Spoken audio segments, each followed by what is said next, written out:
You know, it's going to be hard for me to say that we are going live. Oh. Yeah, right. yeah. You got to be in here too. Hi. Hi! It's Hi. the two of us. It's me and Killmeister here. Come on! You know I love your hair. Okay. Killmonger. It's pretty. Anyway. My mom had a crush on him. He was so good looking though. It's a crush because he's so good looking. Hard to deny. We just thought we'd go live. Well, actually, I thought we'd go live, and she agreed because I pay rent. We thought we'd go live because we were just talking, or I was just talking about the fact that there is YG's show Treasure Box is going on, and they've already announced 4 of the finalists for Treasure Box, and one of the finalists is younger than my daughter, and it kind of freaks me out a little bit, y'all. It freaks me out a little bit because, number one, I really am getting too old for K-pop, obviously. Like, when I can start giving birth to idols, there's an issue going on there. But 2, it's just, as a parent, like, I don't know if I would feel comfortable sacrificing my child to the YG machinery. Like, seriously. Okay, so I think we had the discussion on the way home. I'm like, okay, you need to make sure you finish cleaning out your closet because I told you last week to clean your closet. You're like, okay. Now, little stuff like clean your room, take out the garbage, stuff like that. I'm still having to remind every once in a while to get this done. Hey, Anthony. Hi. So, a child, because this is a child, a 14-year-old is still a child. Regardless of what you think, a 14-year-old is still a child. 14 next Thursday. Sorry. Quit giving the internet all your ID stuff. You're giving the internet all of your identification. See, I'm going to have to delete this live after we've done this because everybody's like, oh, okay, I got it. January. But it's not like they know where we live or anything, so they can come find me. They know we live in Colorado. But they don't know which... Wait. Wait a minute. Were you going to say they don't know which Colorado? Because... they don't know which city in Colorado. They don't know which Colorado. We're sneaky like that. It could be any Colorado. Anyway, back to the subject at hand. My baby to YG. So already, you know, this is still somebody at 14 years old. I still feel like I have to take a lot of care for it. Like, there's still a lot of instruction that needs to be done with a 14-year-old. There's still a lot of child rearing that has to be done with a 14-year-old. A 14-year-old is not grown, you know, which, hashtag surviving R. Kelly, a 14-year-old is not grown. Ooh, true. So, since a 14-year-old is not grown, I really, as a parent, feel very conflicted about a 14-year-old debuting in a group. And this is not uncommon. I mean, Taemin was, I think, 14 international age when SHINee debuted. So this is not, it's not precedent being set here. Samuel, I think, is probably the youngest person to debut in K-pop so far, I think. But I could be wrong. I think Samuel was like 12 when he first debuted with One Punch. Something like that. Correct me if I'm wrong. So they have a group called One Punch? Yes. I like that. And anime. Samuel was the Punch, and the rapper was the One, and actually One ended up going on to YG. Ooh. But yeah, 14 years old, there is precedent for that in K-pop. And I think some of the girl members of IZ*ONE are also super young. But I think for me, it kind of stands out more with YG because one of the hallmarks of YG that has been a hallmark of the label for the longest time is that they cultivate a more mature image for their idols. So, you know, in a group like IZ*ONE, they've still got, you know, flowers and cute kind of connotations, and the concepts are all very cutie. But YG tends to do girl crush, very mature themes, stuff that just kind of speaks to an older person. And just, hello, as a parent, I just don't know how I would feel about having my child kind of dancing to more mature themes. Just even the idea of like uncle fans and uni fans lusting after my child. Like that, to me, I would not feel comfortable with. And even though groups like IZ*ONE and Twice and GFriend and formerly A-Pink, a lot of these groups have these really cute personas when it comes to their group's outlook. The reason why they maintain this cute look is because some really dirty old men want these girls to look very pure and very cute and very innocent, because the idea of corrupting these cute innocent girls is something they like. And also by putting them in a cute and innocent context, it kind of takes away what's really gross about lusting after a 14 or 15-year-old kid. You know, if you have a guy who's got pictures of a 15-year-old girl all over his place, but she's holding a flower and wearing a schoolgirl's uniform, she may look innocent, but it's really kind of gross that he's obsessed with a kid. Because these are kids. So I don't want to think about that. Well, that's the reason why we are talking together. Because I kind of want to get your perspective. Because I'm telling you the perspective I have as a parent. Yeah. But you can tell me your perspective as a kid. Before we go into that, I'm going to read this comment here that said, I mean, if my child wanted to become a trainee, I wouldn't want to hold them back, but I would low-key be like, why YG Entertainment out of all the other companies? I get it. And then cough, J-pop, cough, agreed. Oh my gosh, let me tell you about this crazy story I read on Twitter about J-pop. Okay, so there is a girl who is a member of, I think, NGK48, because you know there's the AKB48 thing in Japan. It's AKB48 is like this, how do you describe this? NGT48. Okay, so AKB48 is like the parent company. And then the NGT and SGK and all these other kind of subunits come off of it. But what it is that like each of these big cities in Japan has a theater that you can go to. You could buy tickets, and these girls that are part of this pop group will actually perform on stage for you maybe 2 or 3 times a day. Like they do music videos and stuff like that, but you can also go see them in person. And so AKB is like the mothership, and then these are all like the squadrons. Yeah. Well, this girl in NGT48, I believe, she was coming home from a performance, I think, and they have this apartment building that all of the girls who are part of the group live in. Yeah. 2 men approached her outside of her apartment, held her down on the ground, had their hand over her mouth, holding her to the ground, and were like, I just want to talk to you. No! Now, that shit sounds crazy, right? It sounds like she was about to get felt on. Okay, so you understand. So she complains to someone about the fact that she was just assaulted outside of her apartment. She then goes and posts a video to the internet apologizing for creating trouble for everyone. Excuse me? She does a video apologizing for reporting this issue and is sorry that it made people look bad, and she's sorry for causing trouble and having people concerned. But she was almost assaulted. Well, she was assaulted. That doesn't make any sense. No, it doesn't. It doesn't make any sense to me.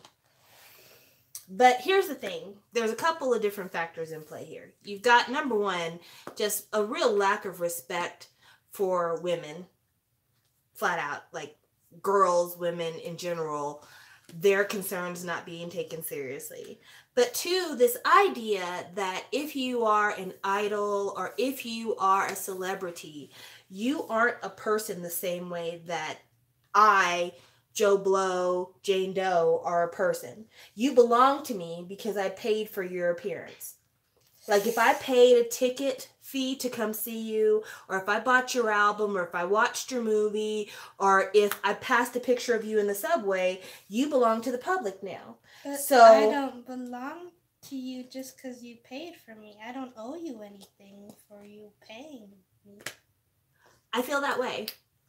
But that's another reason why, as a parent, I don't feel like I'd feel comfortable having my child be a celebrity at a young age, because I don't know how you would deal with something like that. I don't know if you'd have the presence of mind to be calm and kind of work your way through that. And also, let me tell you right now, if you attack my child outside of her apartment, she's not apologizing for shit.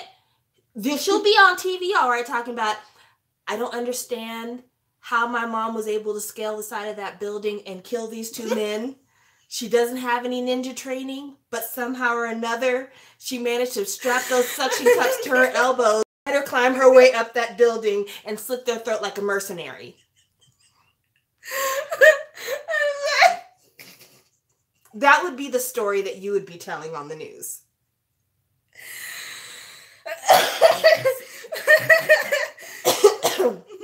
And even the mayor of the city came out to tell people, we don't have those kind of crime issues. It was a misunderstanding. Everything is okay. No need to be concerned. Not once. Even the mayor. And not once did he mention the victim by name or express any concern for her well-being. Oh, wow. That's just...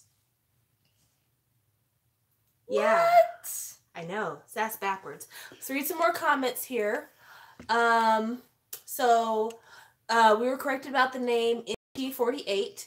Maho, I've been following the story. It's crazy. AKB48 is basically the mom of the 48 family. Theme is idols you can meet. Didn't she apologize recently for her own sexual harassment and for reporting them? Yes, I was so angry. She also apologized at one of their recent theater performances. The plus side is that a lot of members, current and past, popular or not, have been staying by her. It's something that has never happened before, meaning idols publicly speaking out against management. It seems like the company was way more worried about the inmates than the fact that one of their members got assaulted. All valid points. And oh, sorry. No, go ahead. I've heard there have been some YouTube channels who have talked about, especially, like, I've seen some pop up of, like, African American women moving to Japan and talking about how getting groped, getting catcalled at, all that other stuff by men is sort of a regular basis thing. And sort of doesn't get looked at as, oh, that's terrible. It sort of gets looked at as just, like, everyday behavior, which is sort of, it's not cool at all. No, it's not cool. It's not cool at all. One of the things that has come up out of this whole scenario is the fact that because of this particular assault, one of the questions was, why isn't there more security for the AKB people who, because like I was telling you, she was accosted outside of her apartment in the apartment building where the members of the AKB group stay. Oh. Well, recently it's come to light too that some of their big fans rent apartments in these buildings so that they can be closer and keep track of these girls. Wow.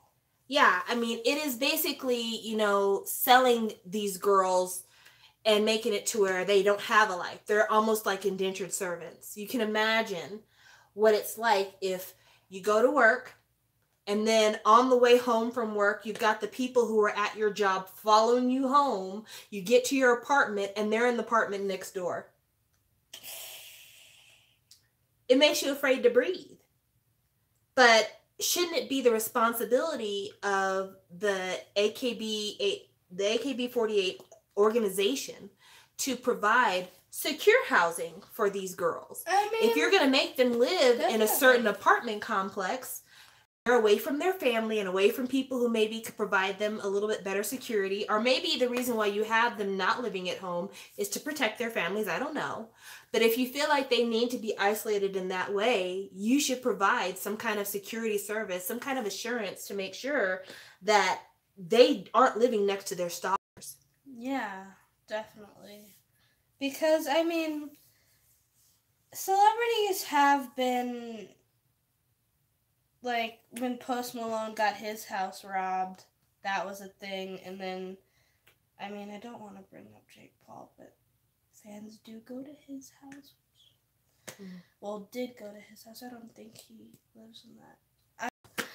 Anyway, it's been a thing, but it's not... You would normally find a celebrity living next to their fans. Even, like, the craziest stalker fans that you would see. No shade to Twitter, but you would see a lot of crazy fans on Twitter. I don't think they would go as far as to try and go to their address and live near them. Because a lot of these fans have other things to do. And just, I don't know. It just, like, in America, I agree. Like, in America, it's the same mentality that if you're a celebrity, you're not as much considered as much of a human as regular day citizens. But people here also are like, we're not going to go to your house and try and, you know, live near you. It's just a strange scenario. But back to what we were talking about in terms of, as a parent, how I feel, I don't think that I would want my child to be in entertainment. Let's say that you had, like, a super talent for singing. Yeah. Can you say hi to my friend Nick Gers? Hi, Nick. Fuck you. How about that? I was just going to say Nick. I wasn't going to say. Yeah. Thank you. Okay, so back to business at hand. Yeah.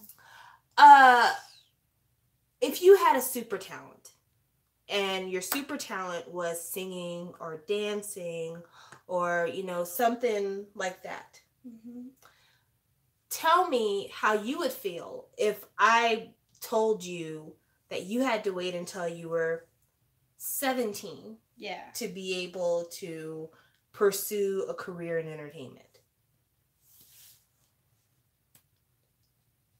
I wouldn't be mad. Well, I mean, you know, you can tell the truth. If I had a super talent, I would be comfortable with waiting because, I mean, me as a person, I feel like I would like the idea of being a... You racist, you cannot say that's why you said it. How am I racist when I'm black? And I don't mean like black people can't be racist, but I mean choosing not to say whatever this thing is that you want us to say. How does that make me racist? Can somebody please block that person? I really don't have time. We're actually having a real discussion here. So if you could in the comment section, do your job.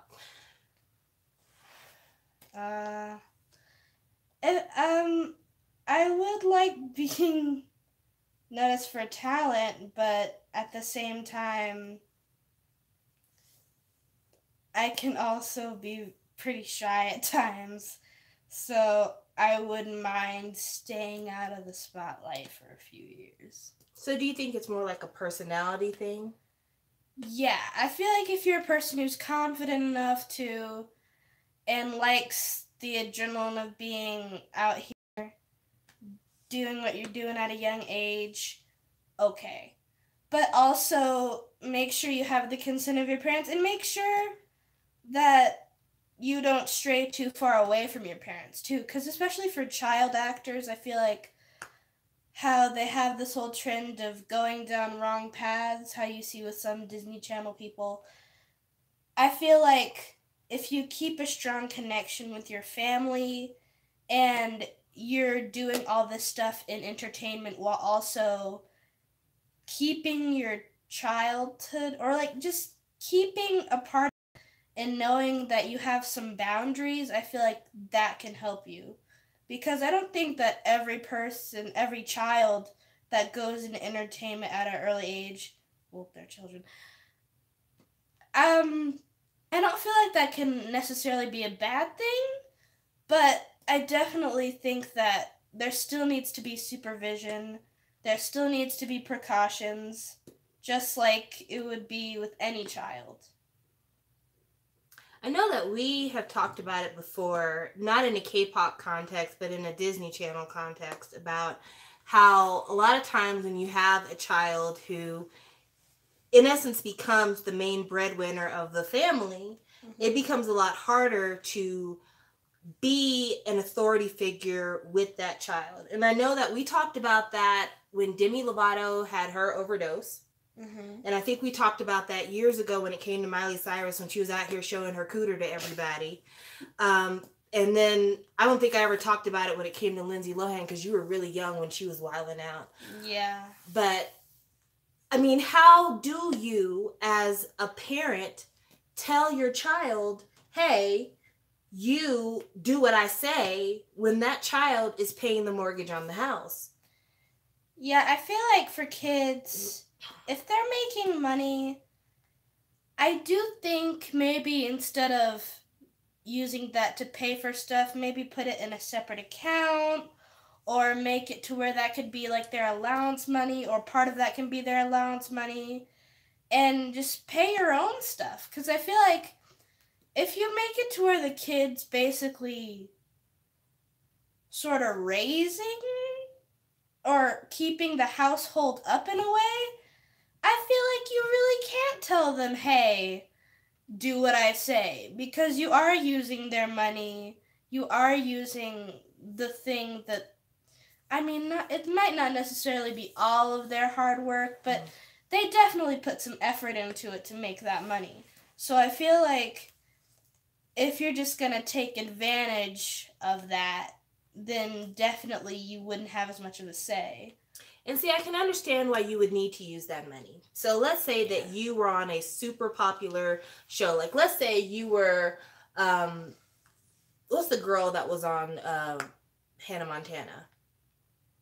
The Osment girl. What was her first name? Emily Osment. Emily Osment. Let's say you were Emily Osment. And they were like crazy Hannah Montana fans. And here we are in our apartment, which is not an expensive apartment, and we're using my money to live. But people have easy access to our apartment because there's no security guards at our apartment. Yeah. You know, so I'm like, okay, well, we need to use some of your money to afford to be in a gated community where the people who might be tempted to stalk you can be stopped at the door, and they won't be allowed to come in and be close to you. So we need to use your money in order to protect your safety.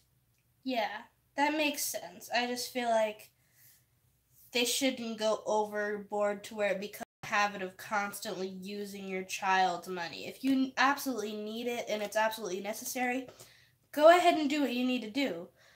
But I don't feel like it should be to where that child's money is a necessity. I got you. All right, so let's go back in the comment section for a little while. It says, I've been seeing lately those videos are popping up a lot. The housing was provided for the members whose hometowns are far from the theater. Okay, sounds cool. Report. Okay. Oh, wait, that one. Yeah, there you go. Got it. Choose one.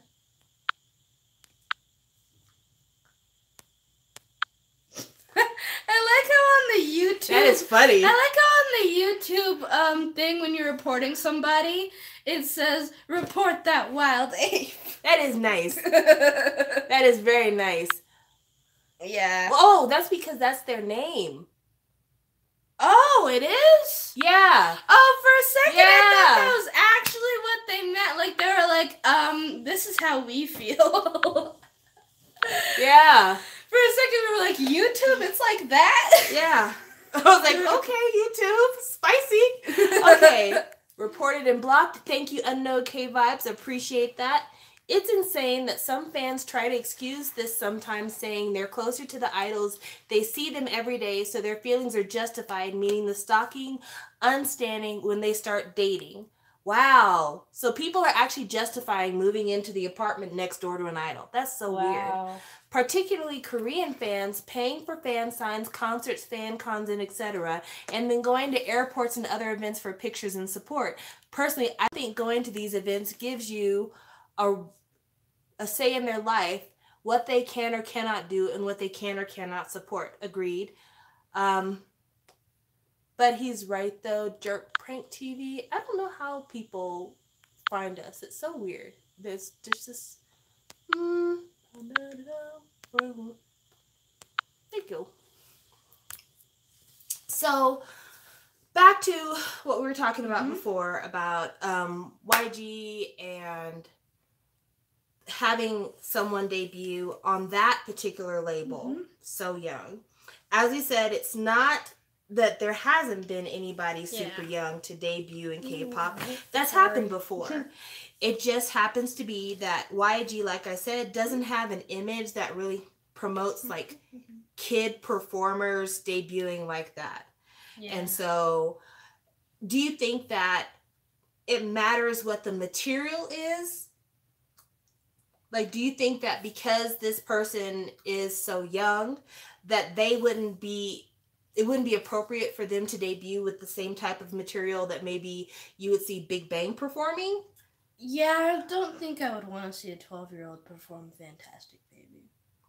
Well, I can see that. I mean, Fantastic Baby doesn't seem like a I mean, but like... I mean, I wouldn't want to hear a 12-year-old doing Fuck It, but I mean... It's a cool song, but I just am saying I don't think I'd want to hear a kid doing that. But yeah, I mean, those are considerations. And I guess I thought I'd ask you about it because I feel like it's very easy for me to be judgmental about it because I am grown. Yeah. You know, and I don't know how it feels for kids. Like, also on the other side of that too, because obviously I'm getting to where they're not debuting idols in my age range ever. But for you, how do you feel about an idol being your age? Does it make you more excited to know more about them because you're in the same age range? Do you prefer an idol that's older than you? How do you feel about an idol's age when it comes to you being able to appreciate them? When you told me about the person that was younger than me, I was like, oh, that's cool. But at the same time, I'm like, I don't really want to know any more about them, though. Okay. Because, I don't know, I just don't. But if it's like somebody in their early 20s, maybe early adulthood, maybe, I would want to learn more about that person than someone could be at my school. Mostly because, I mean, I'm not saying people my age aren't interesting. I just feel like people that are older have a lot more life that they lived, and therefore more stories to tell, and just a lot more facts about them, whereas for me, it's not like I can sit down and tell you a bunch of facts about me. I mean, I could, but they'd be small, minor ones. They wouldn't be like... Because you'd have a lot more things to share. Maybe. I mean, I remember being your age and being excited about idols. Well, idols isn't the word. Boy band people who were older than me. Because I remember being around maybe 10 or 11 when New Kids on the Block was really popular and being like, oh my gosh, New Kids on the Block, they're so hot. Even though I wasn't really saying hot. I think I was saying cute because at the time I don't think that hot was a part of my mind, but definitely cute was a thing. And I remember liking guys who were older. But then when NSYNC came out, I was around the same age as JC Chasez, and some of the other members were a little bit older. Justin Timberlake was just a little bit younger than me, and really being into them at the time.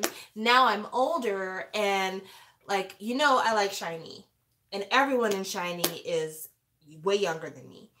But I still really like the group. I still like them a whole bunch, and my bias is Minho, and Minho is a good, 12 years younger than me. So I don't know. For me, age has not mattered in terms of like whether or not I like you. It doesn't make me feel closer to you for you to be my age. It doesn't make me feel like I can't relate, except for, I guess, now with an idol being the same age as my child, it does feel weird.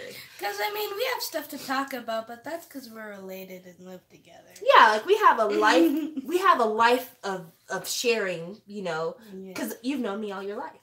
But like a 14-year-old on the street, I could not see myself getting in a conversation with a 14-year-old. Like I would spend the entire conversation like, oh yeah, my daughter likes that too. He's like, have you heard of that new TikTok meme? And I'd be like, oh, that's the one that the kids use, right? I've heard of kids using that app. So, I mean, it would be weird. Okay, let's see some more comments here. Age is a slightly bigger issue for me now than when I started liking K-pop. I could see that. You know, it's funny because with the entertainment industry being the way it is, the older you get, the younger the entertainment industry gets, because they're constantly recycling. People fall out of fashion. It's time for new faces, and they're not looking for new old faces. They're looking for new young faces. They're looking for a talent that they can grow up, and so that is a thing. And so, like, outside of K-pop, because K-pop is not your main bag. Yeah. You're more into Western entertainment. Yeah. So even though there is some I do listen to some other languages at times. Yeah. A veces. So when you are looking at other media and you're looking at people that you like, would you say that like you feel like you're getting more and more close to entertainers because you're starting to age up? Like, okay, for instance, when you were younger and you watched Disney Channel shows, did you feel like those people were like, oh wow, they're such big stars? Now, you know, the Brockhamptons and those kind of things, you're like, oh, they're cool, you know? Yeah. Even though I really like Brockhampton, they're cool peoples. I like them. But like, is some of the, I guess I should say, is some of the idolization gone? Yes. Okay. Cool. Like, I mean, for some things, it's like, oh my gosh, this is great. Mm. But I guess I'm just not as much celebrity obsessing as I used to. Mm-hmm. I don't know. I guess I'm just not like that person who's like, we have to get the newest edition of this teen magazine so we can see my favorite actor talk about what's his favorite chocolate bar. But I still definitely look up to them a little bit. Understandable. I mean, you know, I still go crazy over celebrities. When we were at the different concerts, I mean, you've seen me lose my mind. Yes! Oh my gosh, I'm a nut. Okay, so let's see some more comments here. OMG, Minho is my bias too. All of them are all wonderful, but what made Minho your bias? Okay, so Stephanie probably knows why Minho is my bias. He has a pretty face. That's not why he's You're making me seem shallow here. Minho is my bias because of Hello Baby. Oh, yeah. Because he was really good on that. And I really like his personality. And I like the fact that he's like super athletic and super talented and just an all-around awesome guy, but he's also really caring for the other members. Yeah. And even though people rag on him because he's not the best singer and he's not the best rapper and dibby dis, at the end of the day, he still plays his part, and I think that the team would not be the same if Minho was not a part of SHINee, so yeah. That's why he is my bias. My mom likes the soft jocks.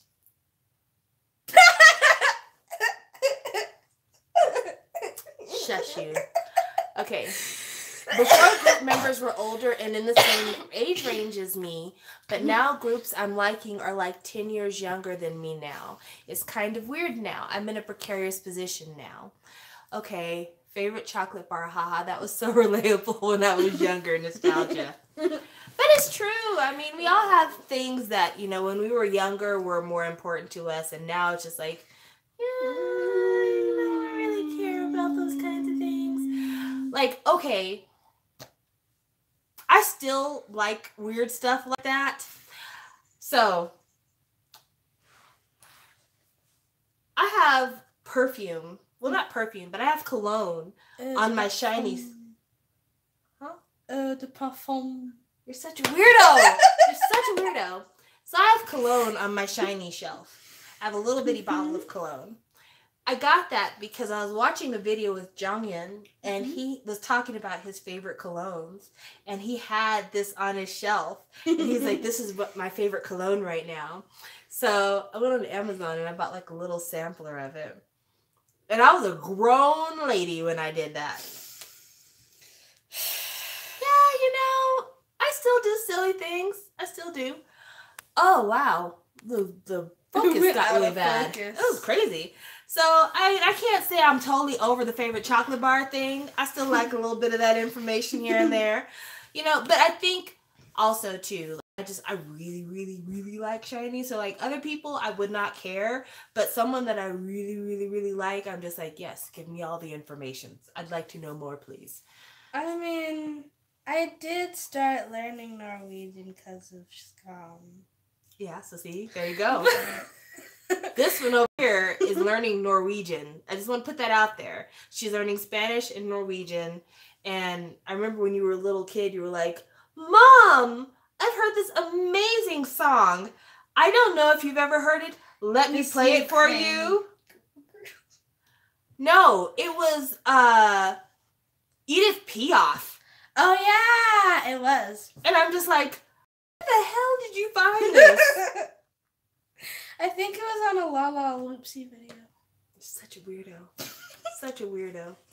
Okay, so let's see. Lami says, to be honest, my first impression of Minho was clips from that drama with Sully based on that gender bender manga. He looked like he had the biggest stick stuck up his behind. It changed when I saw him in all, but when I saw Minho in all white in the View MV, my impression did a 180. I can see that. Yeah, I mean, I guess because for us, and part of the reason why Stephanie knows about, like, my obsession with Shiny, because she's been there from the beginning. Yeah. But, like, Hello Baby was one that we watched together, actually. Yeah. And when we were watching Hello Baby, like, even though it is supposed to be reality TV, you know, they still have, like, people on the backside, you know, telling you how to do stuff. But the toddler in the show, that child is not working off of a script. That baby can't even read, so he's not working off no script. No. And to see how much genuine affection he had with Minho made me feel like Minho must have been really good to him during the filming, for him to feel comfortable with him and for him to be the one that could comfort or calm him down when he'd get upset, or be the one that he always wanted to go to, you know, I don't know, make him feel good. So that's the reason why, like, if the little kid loves him, it's probably because he has a good personality. And over the years, he has really displayed a lot of care with kids. So that's another thing I love. I love a good daddy. You know, there's a K-pop version of that. Yes, I did know that. Okay, just want to make sure. Okay. It took me a minute. I know the feeling. That's how I feel about Bang Young-gook. I need to know everything about him. See, it's one of those things. You can't help it. You know, once you get involved, you just really get sucked in. So, yeah. IOI deserved better, LOL. See? IOI did the what a man. So, yeah. Oh. Speaking of temporary show groups, Wanna One is coming to an end, and just recently, like earlier today, M-Girl Personal did a video talking about why everyone hates Pledis. And one of the things that she mentioned was that with 101 breaking up, 101 is this group that was made on a television show, and they had a contract that was set for an amount of time. And it used to be that the produce shows had like a 1-year contract. Yeah. 101, I think, had either a 2 or a 3-year contract because they were like super popular. But one of the members of 101 is also a member of a group called New East. And so his main group that he was a part of before he did 101, well, everybody's waiting for him to go back to New East, but there hasn't been any announcement about when they're going to do a full group promotion. So I thought I would talk about that briefly with you as well. We're going to try to touch on all the main points here. Shiny Shelf, more like Shiny Shrine, LOL. I saw her vid, no cap, just facts. It was a great video. It's a great video.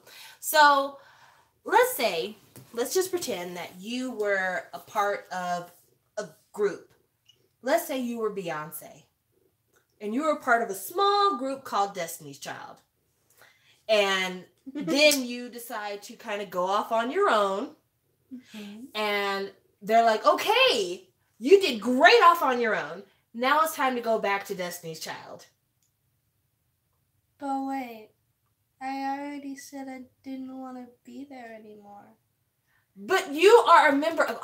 We're sisters. We are sisters. But I already said I wanted to do this solo. But we are sisters. I know, but I want to do We this stick solo. together. I wanted to do this solo. Come on, Cheetah. We're sisters. I don't want to be in the group anymore. Come on. No, I want to do the whole solo thing. I already did a couple tracks by myself. You can't just put me back in the group. I feel like it's going to be very difficult for him to get put back into New East. But I feel like it's going to be difficult because the label that they're with has been promoting the rest of New East as a subunit called New East W. And they've had okay success. It hasn't been gangbusters, but they've been all right. But I don't know if the success he had with 101 is because people liked him so much and they'll follow him back to his old group, which wasn't doing very well. Or if it's going to be, we like that group of guys. He was a part of that group of guys. When he's no longer a part of that group of guys, we don't care. And the reason why I bring that up is because with the first season of Produce 101, it was the IOI girls, the ones who did the What a Man song. And a lot of those girls all had like home groups that they were going back to. So you had girls in the group that were going back to Dia. Oh, careful, girl. Dia, Gugudan,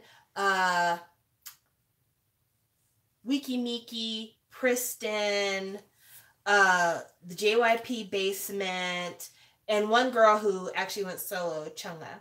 Ooh. So these other girls, Cosmic Girls too. I always forget about Cosmic Girls.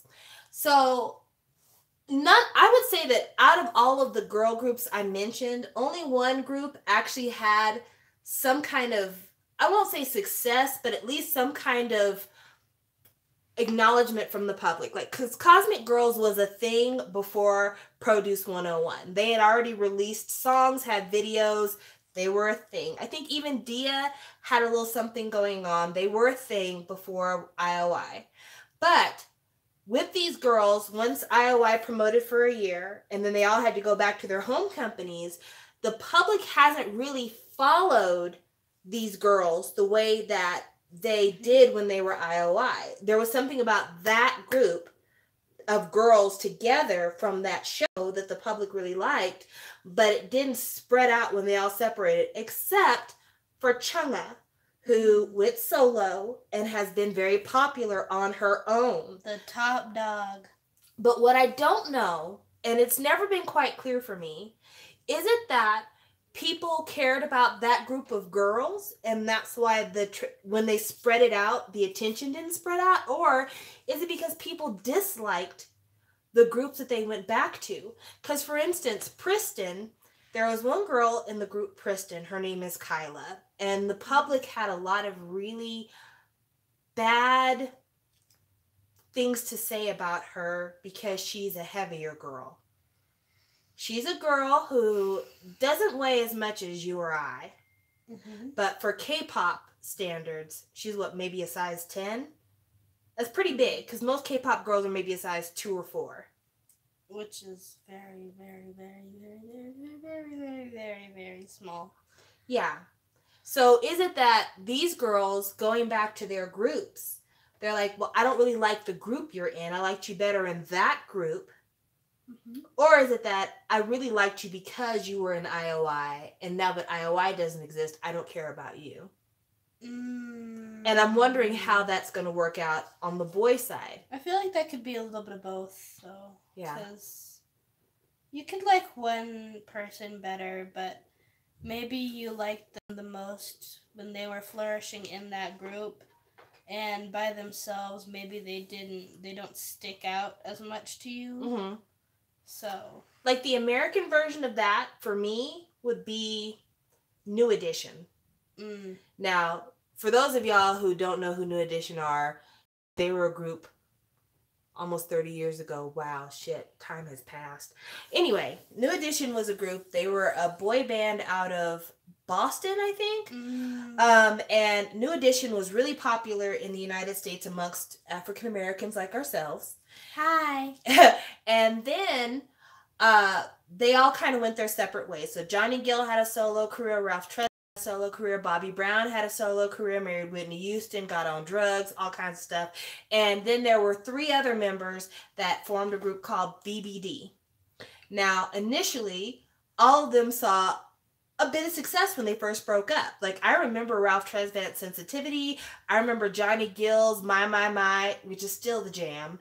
BBD did Poison, Never Trust a Big Butt and a Smile. And so they were very successful right out the gate. Yeah. But going back here in the 2018, 2019s and thinking about New Edition, Can You Stand the Rain, Mr. Telephone Man, Candy Girl, the songs as a group, to me, stand out more than their solo stuff. And I would pay more to see New Edition as a group than to see them as BBD and Ralph Tresvant and Johnny Gill and Bobby Brown. Even though Bobby Brown was actually a huge star for a while because he had My Prerogative and a lot of other stuff. And also he married Whitney Houston, got on crack. So I don't know. This is what it is interesting to see. Let's read some comments here. So Pledis sucks this year, even towards 17 and Priston. Their management coordinators are making a lot of wrong decisions lately. Dia too. The last time I saw Dia have good promotions was during Mr. Potter. That's facts. Lately they make mistakes all the time. I want Newest to succeed as 5, but it's Pledis, so I'm a little worried. Understand. Time will tell, especially since this is Newie's contract year and the other 2012 debut group. So, hi. Yeah, there's a hi. And then good history rundown. Okay, so good. Hey, glad we're able to keep you all in check. But, you know, there's precedent on the one hand for groups to be able to, you know, break up and interests follow everybody, but still the group as a whole is the more popular. But then there's the flip side of that. There's the Beyonce side of that. There's the Justin Timberlake side of that, where the group is massively popular, but when that one person leaves the group, they take all the attention with them. You know, Sponge. Don't get me wrong, NSYNC still has the bops. Bye Bye Bye is still the jam. Yeah. But Justin Timberlake can have a whole concert by himself and not do a single NSYNC song, and there's still a ton of material to perform. Same thing with Beyonce. Beyonce doesn't have to do a single Destiny's Child song on the road, and she has a full concert's worth of material because they've just built themselves up so much outside of the group. So seeing kind of what's going to happen with these groups when they going back and forth, I'm interested. I'm definitely interested. I'm interested to see. And One Direction's not getting back together. Well, you know. Sad. No. Well, not for you, because you don't really care, but I will say I was never a One Directioner, so no, I don't have any concrete thoughts about that. I will say, I wish NSYNC was able to go in an R&B direction. Gone was great. True that. There are a lot of really good R&B songs in NSYNC's catalog, though. So, I mean, they did do some R&B stuff. Even on the very first album, there's a lot of really good R&B stuff because Forrest was writing for NSYNC, and they wrote a lot of really good R&B stuff. That very first NSYNC album has a song called I Drive Myself Crazy. That is an R&B song. It is so, so good. I don't guess you've ever heard that song, but it is very like 80s, 90s R&B style. Why didn't I know it? Okay, so obviously the baby doesn't want me to sing. No, you can sing. I'm just surprised that you were going to start singing it. It's such a good song. I lie awake. I drive myself crazy. Did they ever work with Darkchild? I don't know. Because I want to say Girlfriend they worked with Darkchild. Would you be my girlfriend? I'll treat you good. I know you hear your friends when they say you should. I think Girlfriend was a song they did with Darkchild. I think so. Don't quote me on that. I've got my NSYNC discography over there. I just gotta hunt through it, but I could probably find it if I needed to. My mom's favorite member of NSYNC was JC Chasez. Yes, because we were around the same age. I loved him since Mickey Mouse Club, and also he was fine. He had runs. Ooh. I don't know why it's going on focus all the time. I don't know. Okay, so let's move on to new subjects. You may not be aware, it should have been all over social media by now, but did you know that Big Hit is going to have a new boy band? Yes. What is their new boy band going to be called? It was going to be something. Nope. Or Boo? I don't know what happened. That was weird. That was very weird. Quit trying to tell her what the answer is. She cannot look. What is the name of the new Big Hit boy group? They haven't debuted yet, but they're debuting members one by one. Oh, I've heard of it. It's something you do on your phone when you want to talk to somebody, but you don't really know. Text? TXT! What does that stand for? Testing X Texting. Get out of here. Wait, TXT? What does it? Tomorrow by Together, I think? What would it be? Okay. Hey. Taehyunrek. The reason why that sounds weird is because a lot of these Korean acronym names are pretty weird. Like, if anybody remembers In Black, it stood for Musical Boys Live in Absolute Quality. I don't know. JC got the short end of the stick. Facts. I'm hyped. That Precarious Feeling again. I will stand that group mainly for the abbreviation of their group name. Like, I just want to love text. I love receiving text. And then this is Huening-kai. Huening-kai. Yes. Oh, he's pretty cute. Vix also is like Valerius, Victorious, in Excelsius. Subin. Excalibur. Oh, this is the person I heard about on the Twitter moment. They're all super young. I think they're all like just a couple years older than you. These are all babies. He's smiling. Mm. How many members are we? 1, 2, 3, 4. I mean, 5? maybe 5? There's 7 members in BTS. So yeah. If there are more, if there's 7 in this group, Tomorrow 8. X Together. Yeah, the X stands for by. Tomorrow How? by Together. But how do you know the X stands for? Because I read. Someone said interesting. Okay. But okay, so let's get into the commentary for our text group. Some people are saying that they are unstanding Big Hit as a company because they think that Big Hit should not be promoting any other group besides BTS, and that this new group is basically leeching attention and funds and time away from BTS when BTS made Big Hit. You're not invited to the cookout. Yeah, we were gonna give you an invitation of God. I would still want to hear it. Because I'd be curious. I'd be like, really? What does that sound like? Play a little bit for me. Just saying. Well, yeah.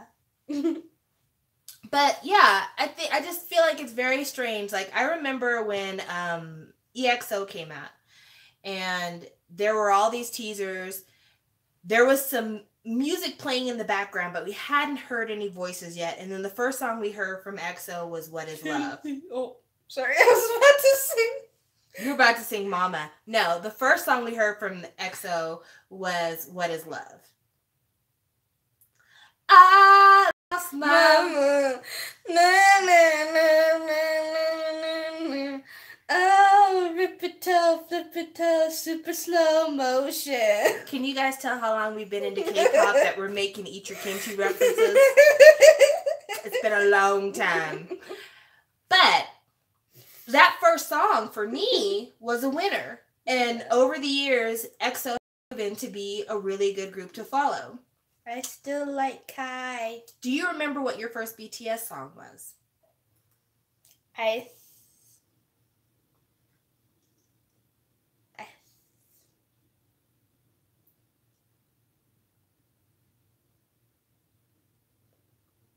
I know it wasn't Run, because that was way. Mm-hmm. But it wasn't the first one. The reason why we remember our first EXO song is because, again, like I said, we were watching Eat Your Kimchi at the time. I don't think I remember my first BTS song. My first BTS song that I can remember is No, N-O. And that was the one that was like the video where like the kids started flipping over their desks and stuff. That was the first BTS song I really recall. I remember not really thinking the song was my style, but being encouraged by people who are other SHINee fans to be like, listen to the whole album. You're going to get something from that. And falling in love with the album. And so my first actual comeback with BTS, like the first time I ever pre-ordered a BTS album, was Dark and Wild, which I remember being hyped for that album. Because before the album came out, they did an album, well, not a teaser, but like the intro song for the album was Rapmon's What Am I to You? And I remember playing that over and over again. I just love how it like started out with like a school day and it was all cheery and then it got all dark and I'm like, yes, bitch. And so, yes. I remember, but again, the music. Mom obsessing over Rapmon for 15 seconds. Rapmon is amazing. That man is just, he's everything I wish I could be. A Korean guy in his 20s in a boy group? Not a bad option. Not a bad option. Who dances to September on his V-Live. And actually is dancing to the wrong song. And after a solid minute realizes it's the wrong song. And it's like, oh shit, that's not September. Wait, how? Because remember he's playing like, I forget, I think he was playing Fantasy. And then he realized like it was the wrong song. He's like, oh no, wait, that's not the right song. And then September. But yes. Yeah. Nice. Okay, so let's read the comments here. Also, there better be just 5. That was rumor, but you never know. Cookout. Really, there are people who are thinking and saying crap like that? Wow. And here I was gaining hope for the maturity of the K-pop fandom. Yeah. No, girl. Just like the idols get younger and younger, the fans are young too. Speaking of fandom maturity, EXO-Ls have grown up a bit. I was surprised. True. EXO-Ls have been really chill lately, so you need to give them a pat on the back. We're not XOLs, our armies. This is a Shawwal household here, but just saying, they've been very mature. Your first comeback was I Need You. My first EXO song was definitely History. My first BTS song was Boy in Love. Aww. My first song was EXO's Call Me Baby. That is a great first EXO song.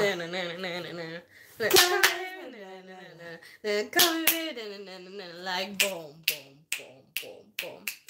Hey girl. Na, na, na, na, na. My favorite part of it was probably like, baby girl. That is a great part. Baby girl. Oh, so good. I remember the first time we heard that song, we were like, is that Jennifer Lopez? Yeah, the one who was like, baby. And baby in the back. Like, who's this Jennifer Lopez person in the back saying baby? So many good memories attached to EXO.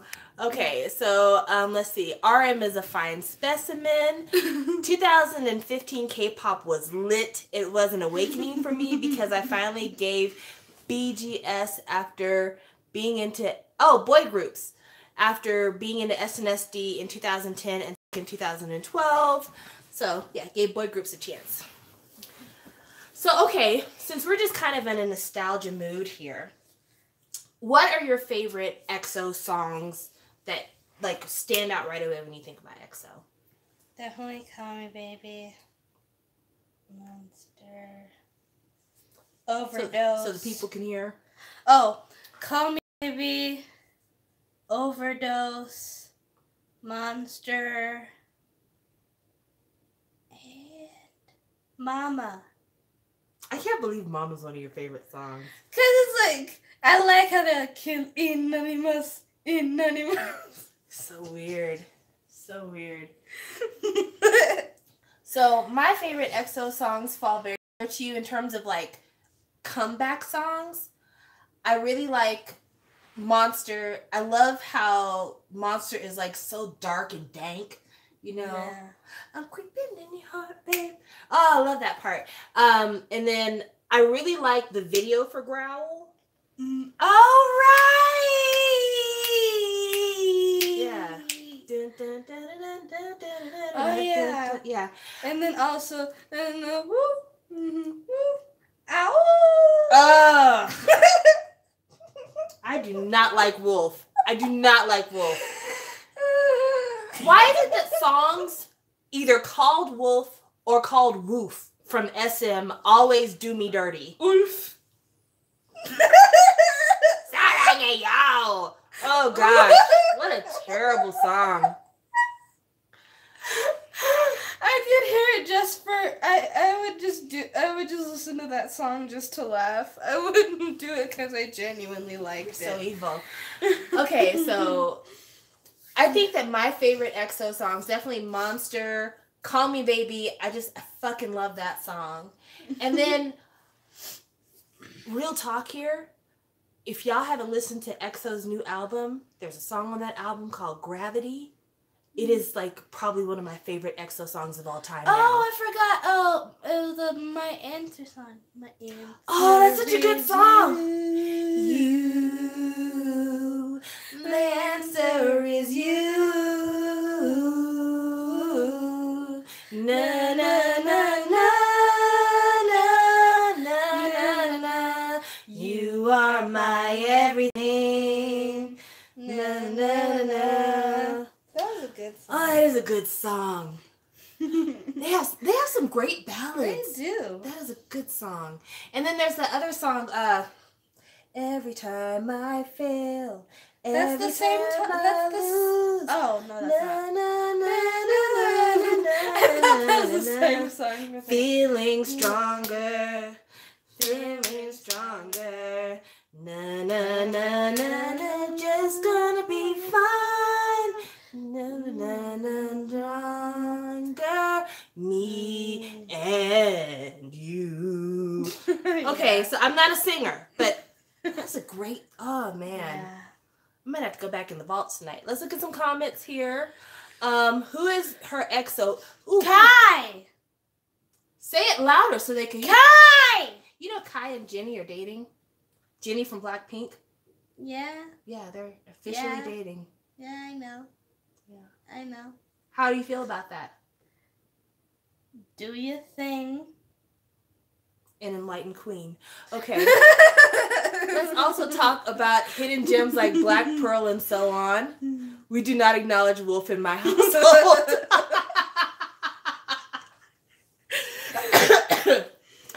I think my first BTS song was probably their debut track. Wow. But I think it's the one I remember. Oh, wait. The most before I became a fan was Just One More Day. That is a good song. Na na na na na na na na na na. You probably don't remember it, but you've heard me play it before. I love their song Sign. It's a great song too. I like For Life and The Eve. Them vocals and the harmonizing. My favorite EXO songs are What If, Moonlight, What Is Love, and One and Only. Those are all good songs. Okay, so now let's talk about favorite BTS songs since we're on the topic. What are your BTS songs?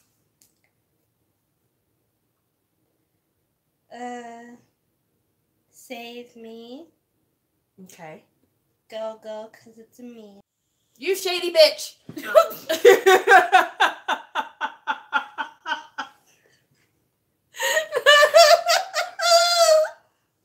Why won't the stream let us prosper? Okay. No. So, Kai is my bias too, even though he's low-key problematic. Then again, I feel most K-pop idols already love them. True. So, most humans are problematic. Let's get that into facts. So you said it is... Save Me, Save Go, Me. Go. Go, go. Airplane song. Oh, there was the one with J-Hope. Mm-hmm. He did On the Riser and you were gonna fall off and die. Oh. I like that song. I like Run, Mm-hmm. Dope.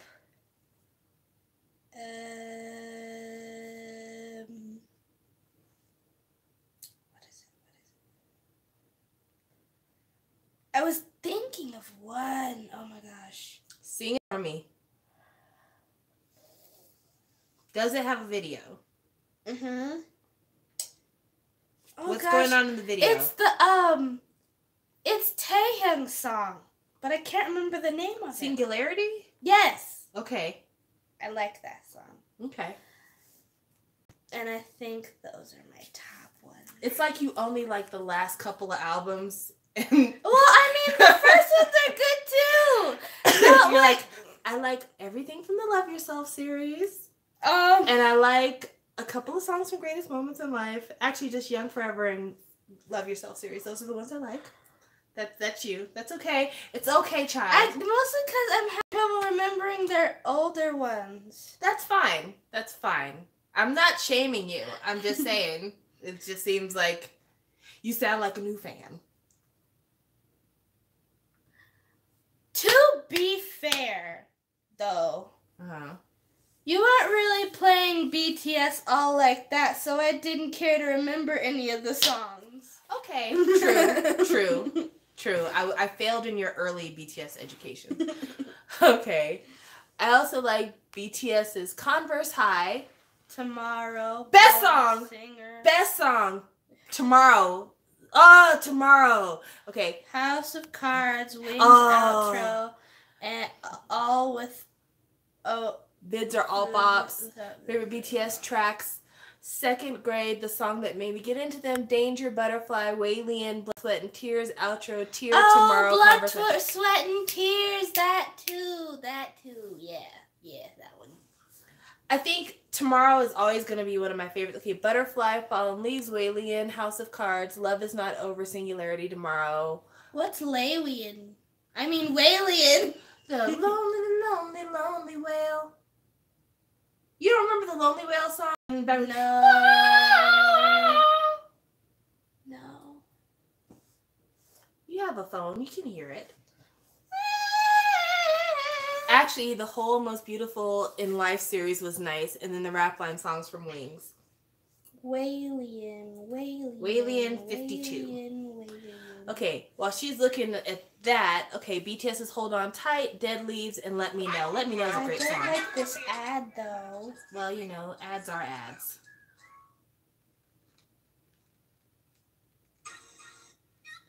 Oh, this song. What does the comments say? Wow. I'm not gonna read all of it. Why are there novels in the comment section? Okay. I just want you to like. Novels in the comment section. Why? Way. I like Waylon. That's a song that sometimes I forget, but then I remember and I'm like, yes, Waylon. Get it. Tomorrow's probably always going to be one of my favorite BTS songs of all time. I just really love the message of Tomorrow. And I love the sound of Tomorrow. I like Let Me Know. I feel like I need to go like album by album almost, but Dark and Wild is probably one of my favorite projects by BTS because I feel like the BTS you have now is only possible through Dark and Wild. Yeah. But Rain is on Dark and Wild, which is a really great song. Not Be Rain. I thought you were like, oh, Rain's. No, they have a song on Dark and Wild called Rain that I really love. Never And then, of mind. course, like I mentioned earlier, What Am I to You? That intro is just so killer and so great. On the Oh Are You Late Too? Coffee, the cover of Coffee, so good. Yeah, we talked about this. Woo! Okay. BTS old music is still just as nice as the new music, but you can clearly hear the difference in progression of their music. Still the same message, just with a different feel. Ah, that's beautiful. True, very true. In the greatest moments in life, House of Cards, of course, is so perfect. I mean, it's so dramatic and just epic sounding. You've heard her House of Cards. Now you're gonna have to consult the YouTube. I might have to. Because I don't remember songs by titles. Okay, well, I mean, it's in Korean, so it's very difficult for me to, like, sing the lyrics to you. Okay. I know I played that song in the car.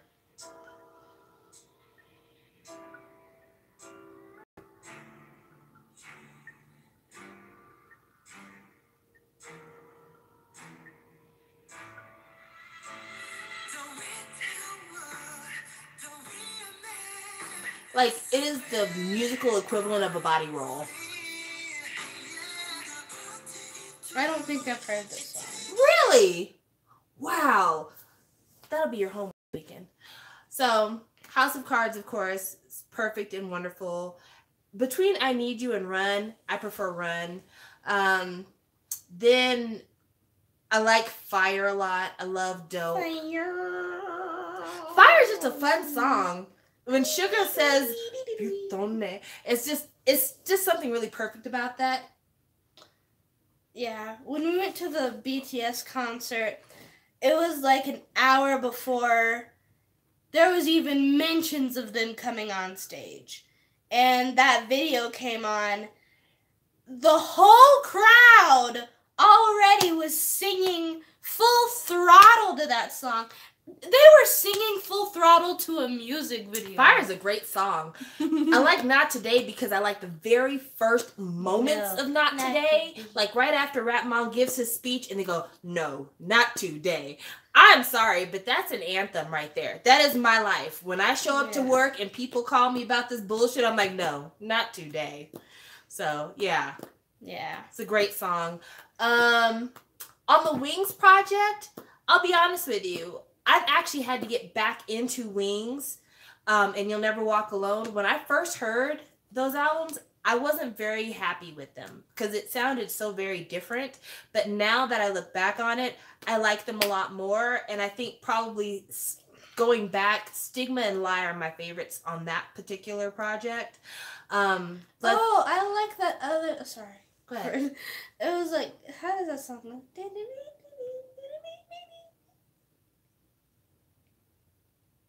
First of all, there was not even any sound on the last few seconds of that. So I can't tell you what song is.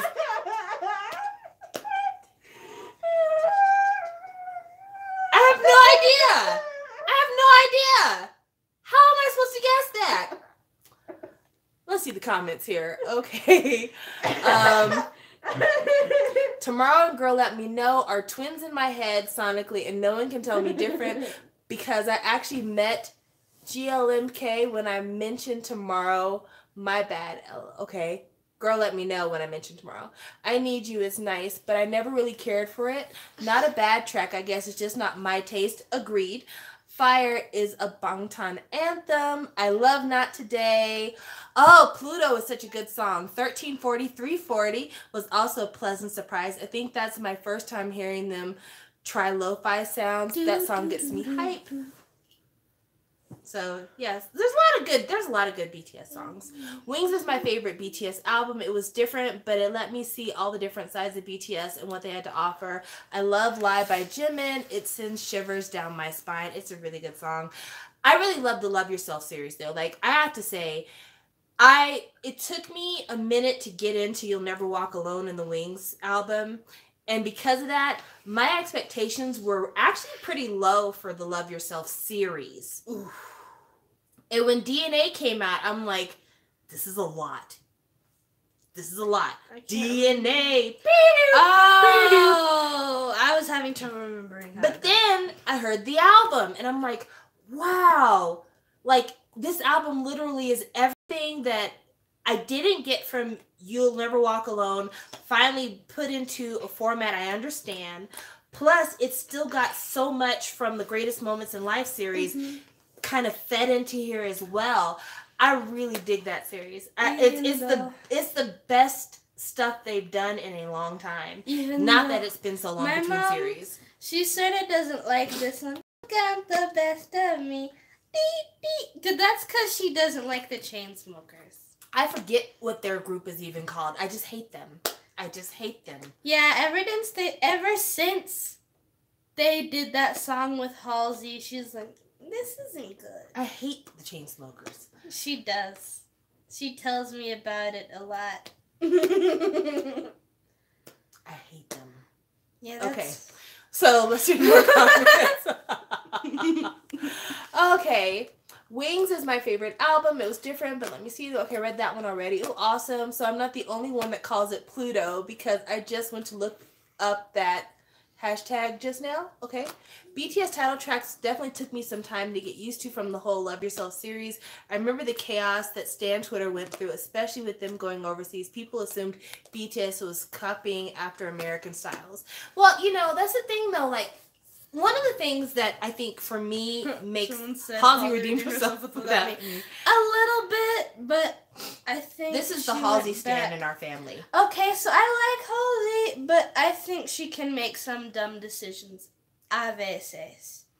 She's not always making bad decisions. Like, I think Without Me was a pretty good track. However, Halsey is dumb young. She is very young, even though. And I think that a lot of the stuff that she does, I think it's because she is so young. Because is she even 25 yet? Let's see. How old is Halsey? Last time I checked, she was like 23, but maybe she's not 23 even. Halsey. Let's see how old Halsey is. She is 24. Yeah, so she is young. Her name is Ashley Frangipani. Halsey is really young, and I think that's the reason why I have a hard time getting into Halsey, because I feel like as you grow up, you kind of become more of who you're going to be. Like there's a little kernel of who you are always going to be inside of you.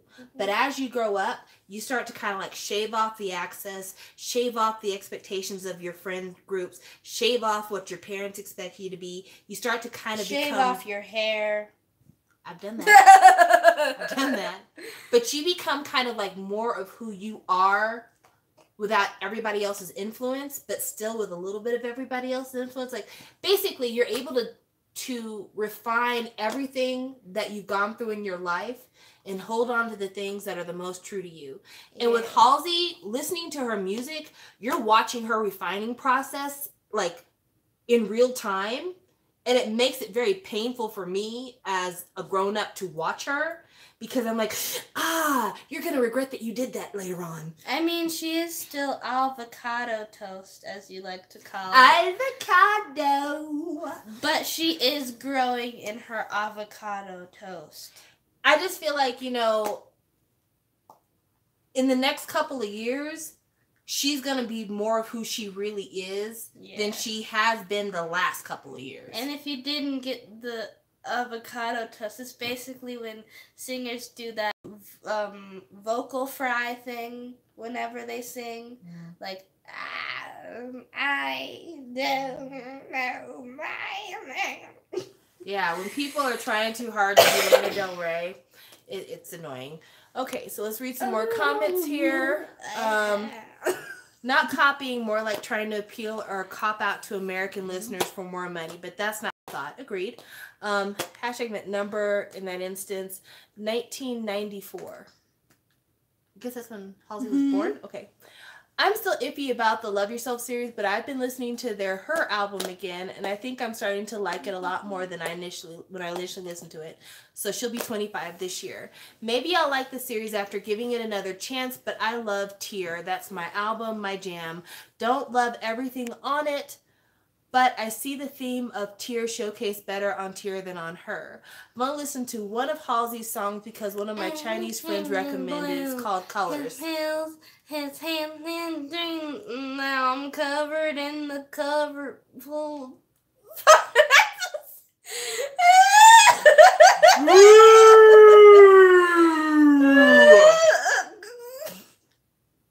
I am struck by how awful that was. Don't do that no more. Don't do that no more.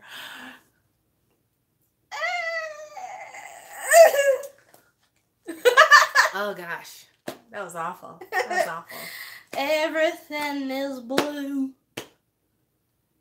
No. In the blue. No, ma'am. No, ma'am. No, sir, no, ma'am.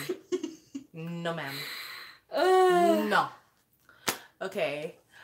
All right, so we've talked about, I think, EXO and BTS for far longer than we needed to. So let's talk about another group. So I know that you were kind of out of K-pop. You're getting back into K-pop. So tell me about, like, what kind of sounds are you looking at in K-pop that you think are what are exciting to you? Because you've had a chance to listen to a lot of what I'm listening to. You know, I listen to a lot of K-R&B. I listen to a lot of pop music. And I listen to boy groups and girl groups. I got a mix here. So what songs have you heard me listening to that really stand out to you as, like, your style for K-pop? I really liked Bad Boy by Red Velvet and Kingdom Come by Red Velvet. Kingdom Come is a great song. I do like a lot of K-R&B stuff. Like, I do like stuff by Dean. I do like Crush stuff. I actually found a DPR song on my own, which I really like. That was funny. You were like, Mom, I've heard this. DPR. Have you ever heard of this guy? I'm like, yes, child. I have 2 albums over there by him. Would you like to listen to them? Oh, that was funny. Yeah, I like that. And then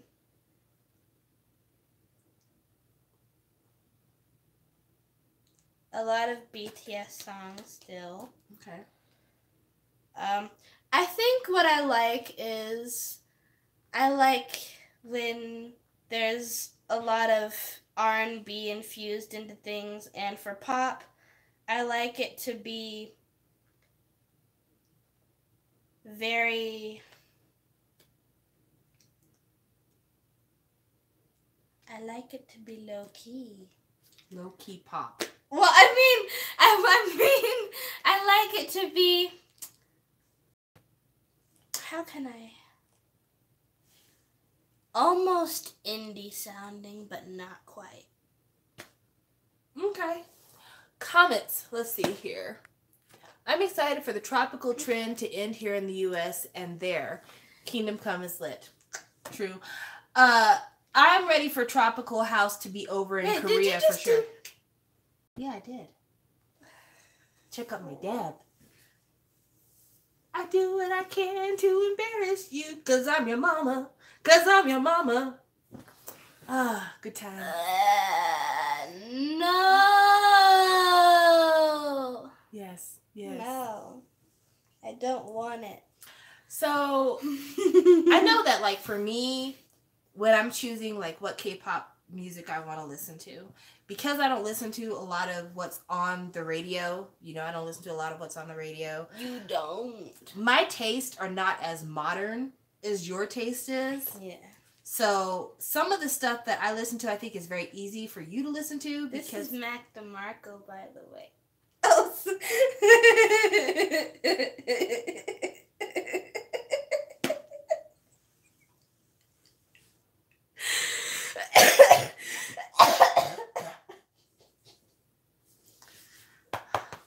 So, a lot of the K-pop that I prefer is based on the older standard of American music, and I think that's why you can kind of listen to what I listen to. But I don't know, like, what I would hear in K-pop now that would be modern that you'd also be able to vibe with as well. So that's why I wonder about that. So, like, I buy a lot of K indie music. Well, not K indie, most K R&B type stuff. And I feel like you dig that, and I feel like that's kind of the bridge between what's modern American radio and what's, like, older style. Okay. Oh, that was one. Speaking of DPR, I'm so proud of Christian Yu after doing his thing at Rome. As Rome. In C Clown, and then venturing off into video production and directing. So C Clown was a K-pop group that was, like, half rappy, half singy. Zico's brother was in C Clown, I think.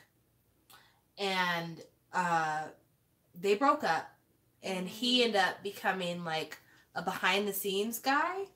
And so he started DPR, which stands for Dream Perfect Regime. Yes. And so he does, like, all the videos and stuff for DPR. Mm-hmm. He basically kind of formulated the visuals for the collective. I am the vision. Pretty much. He's also fine. Yeah. I showed you a whole bunch of pictures of him. He has, like, a little bitty nose ring. Even though you said you didn't like that nose ring. I didn't like the nose ring. I didn't like the nose ring, and I don't like the fact that he smokes. But he's still beautiful. Okay. I thought Zico's brother was in Speed. Oh, you're right. Zico's brother was in Speed. I got confused. Zico's brother needs to quit trying to be in K-pop. Can that boy sit down somewhere, go back to school? And I don't say that to be mean, but, like, he auditioned for, like, 2 or 3 consecutive seasons of Show Me the Money because he's, like, trying to get back into entertainment. And it's like, I'm sorry. If you were anybody else, I'd say continue to pursue your dream. But your brother is Zico. It would be like being Randy Jackson and your brother is Michael Jackson. Boy, stop. Your brother is Michael Jackson. Go be a dentist. Ooh. You know, it just... Janet's lucky, I guess, because she's a girl, so she didn't get as much comparison to Michael Jackson, but that's a hard act to follow. He said, ouch. I'm just saying, you know, when your brother is this, and you're like, I like to sing too. Shut up. You go do something else.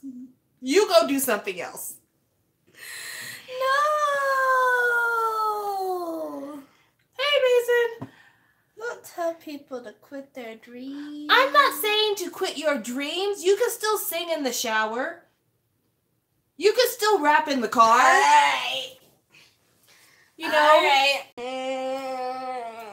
And Beyonce and Solange is different because Solange is, like, doing something totally different, and there is a lane for what Solange does. Is she doing, like, experimental pop or something? She does, like, experimental R&B. Yeah. And there are a lot of people who stan what Solange does because it's very different. It is very Afro-punk. Type of experimental that FK Twigs does. Yeah. Well, Solange is not half naked, so that helps. You know, FK Twigs was dating Shia LaBeouf for a while.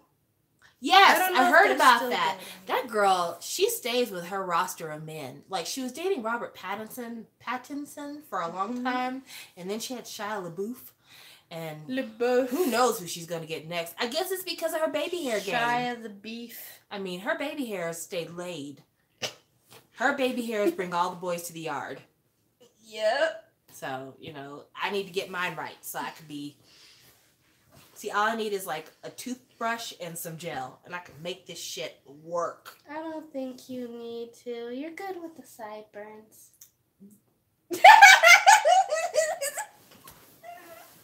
The worst! You're the worst! You're the worst! Thank you for allowing me to beat my child on camera. Oh, sorry. Oh. It's okay. That's not a normal thing. Don't get any ideas. We'll try to keep it up, even though this one over here is like, let me tell you my social security number real quick. Mess. She's a mess. She's a mess. I don't even know my social security number, and if I did, I wouldn't tell you. I hope not. I hope you're like, that is going to be my new password to everything. 87. I wasn't going to say it. Your social security number didn't even start with 87. Since we mentioned Bea and Solange, can't wait for Kelly Rowland to come back this year.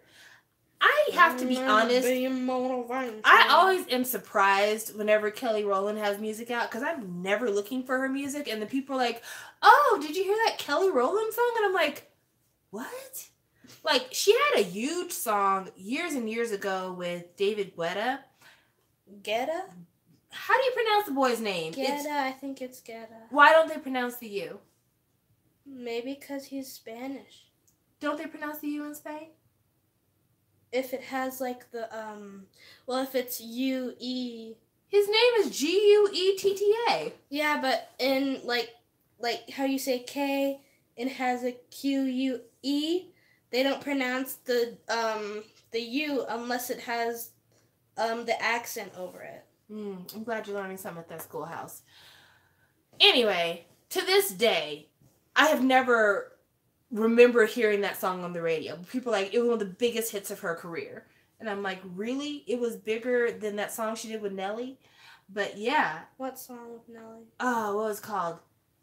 It wasn't called Dimensions. Decisions. What was it? No matter what I do, all I think about is you. Even when I'm with my crew. Boy, you know, Dilemma. Knew it started with a D. But yeah, I never really. Did you already talk about a tease? No, we had not. tease. And we are all glad that Michelle broke off her engagement because that clown she was engaged to was an absolute asshat. Who? Michelle from Destiny's Child, friend to Beyonce, loved one of us all. She was engaged to this guy who was like, I guess a pastor or something, but he was a white guy that looked like might have been mixed. Like he had that look, you know. So he's a cutie, but like he was so freaking awkward. And like she would tell him stuff and like get mad, and he'd be like, "That's just your mental illness talking." No. Basura. Trash. Trash. Like he would like tell stories about like, oh yeah, and this is what it was like when I met Beyonce and Jay-Z. And it's just like, oh my gosh, you're so thirsty. Get away from our girl. You're no good. Why can't she find a nice one? All right. So he would have been emotionally and mentally abusive. Absolutely. He was already on his way. Yeah.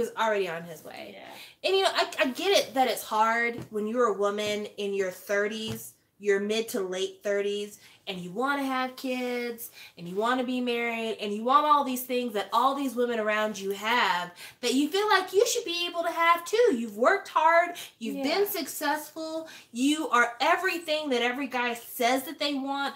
A good Christian girl who's not out here, you know, passing it around to everybody, has her own money, is not asking for a whole bunch, just wants to be loved, just wants to start a family, just wants to settle down.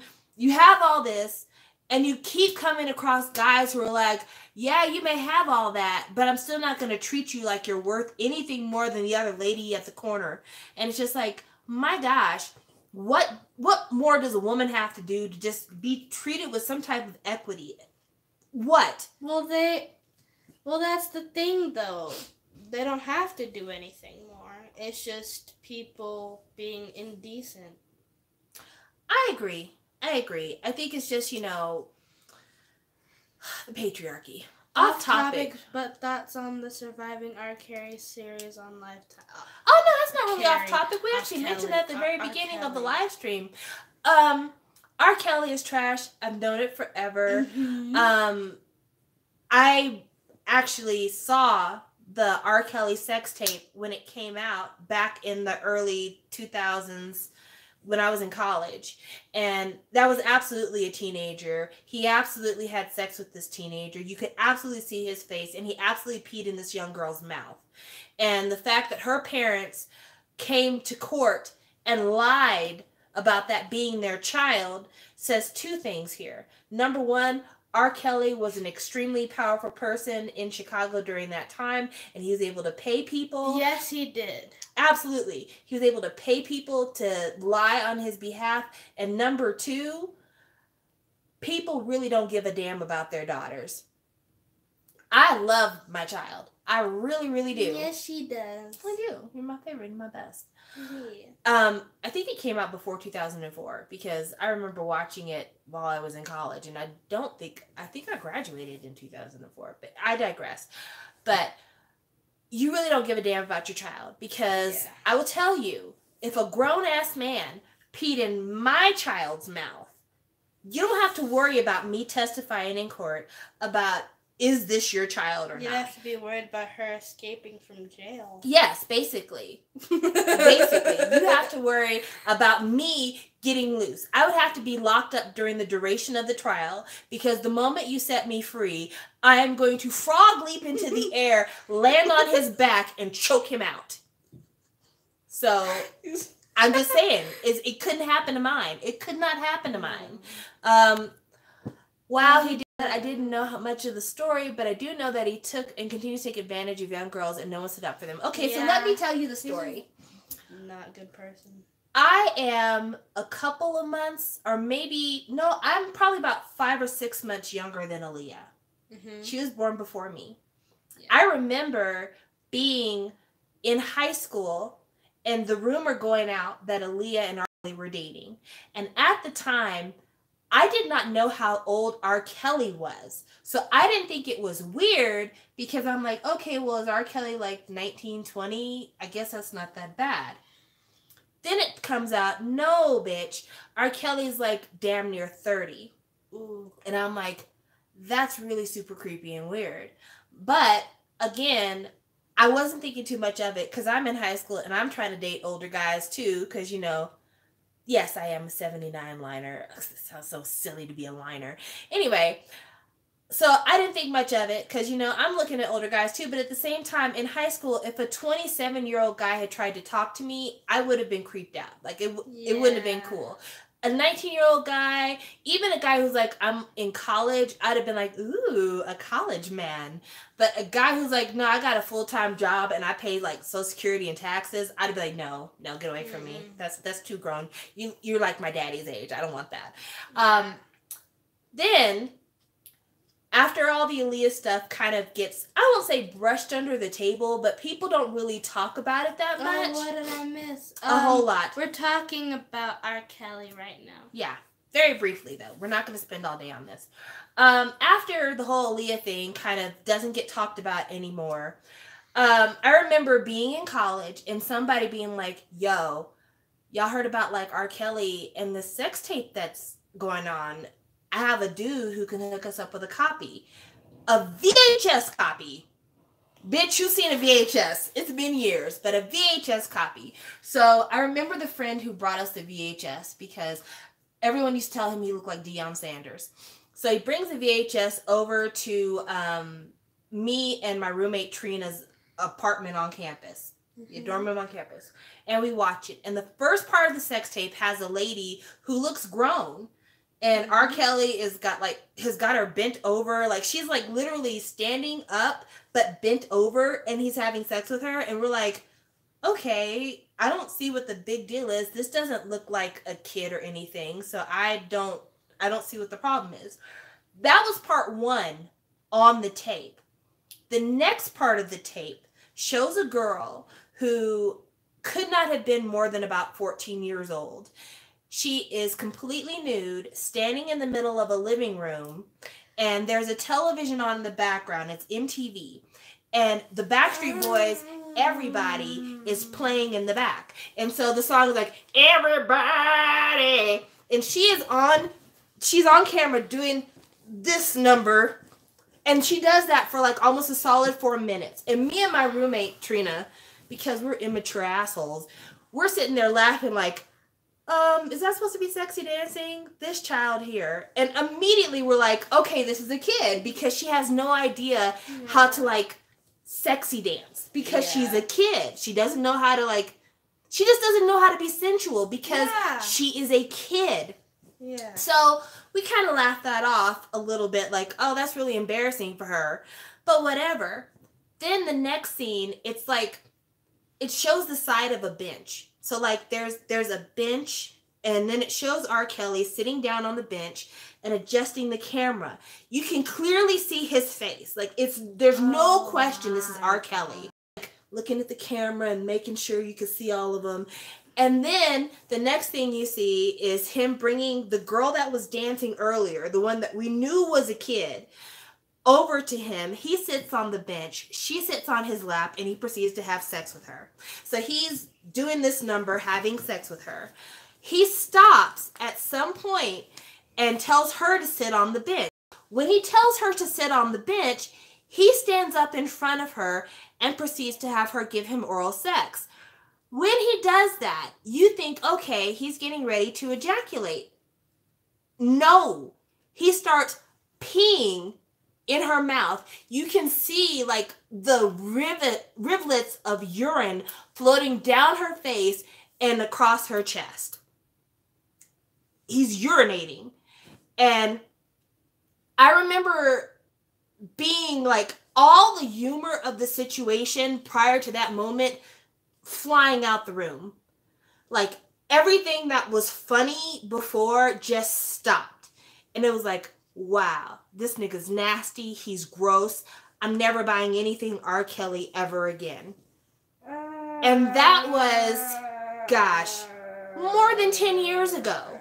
So when the case went to court, and we had all seen it, we saw the tape before the charges got pressed. Just so you know, the tape had been floating around for, I want to say, a month or two before they actually pressed charges on him. So they go ahead and they press charges. Me and my roommate are both like, this nigga's fixed to go to jail. It's open and shut case. There's no way he's going to skate on these charges. Yeah. Then they say they can't identify the victim, which is weird, because I'm like, thousands of people have seen this tape. We know what this girl's face looks like. How can nobody identify her? Then they identify who they think the parents are. The parents say, no, that's not our daughter. Wow. That, for those who are not clear, is the only reason why R. Kelly was not found guilty. It wasn't because they couldn't establish that it was him on the tape. Because initially he said it was his brother, but him and his brother don't even look alike.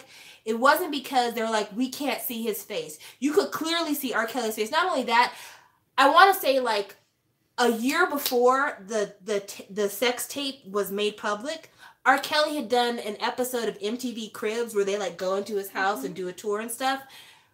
You could tell that was his living room. He had like a huge domed living room that was covered in wood paneling.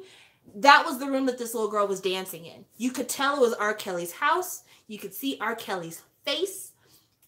It was R. Kelly.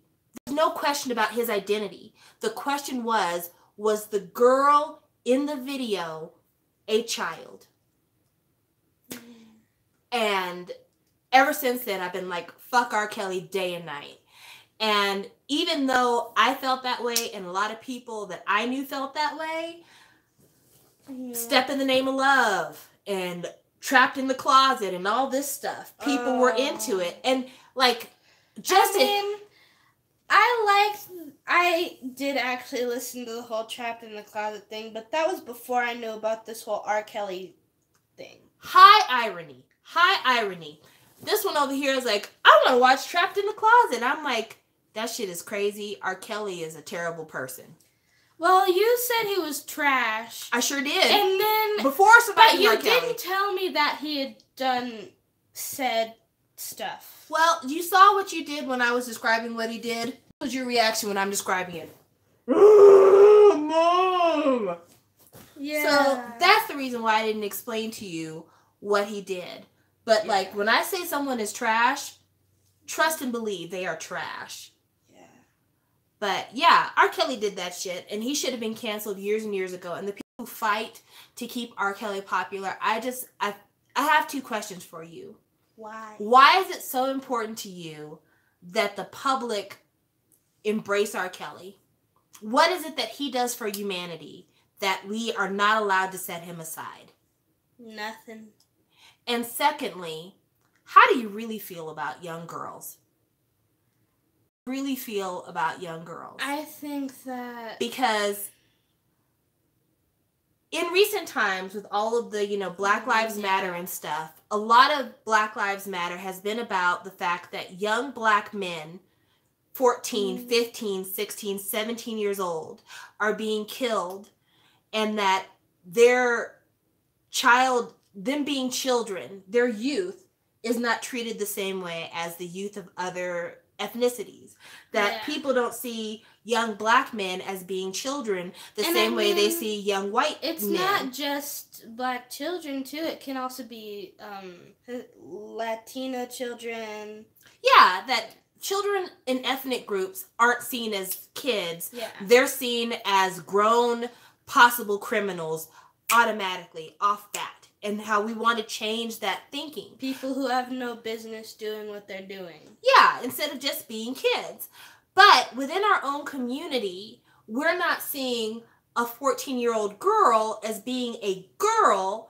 She's seen as, she's got titties, she must be grown. She's got pubic hair, she must be grown. And we expect our 14 and 15-year-old girls to make adult decisions. And that's not fair.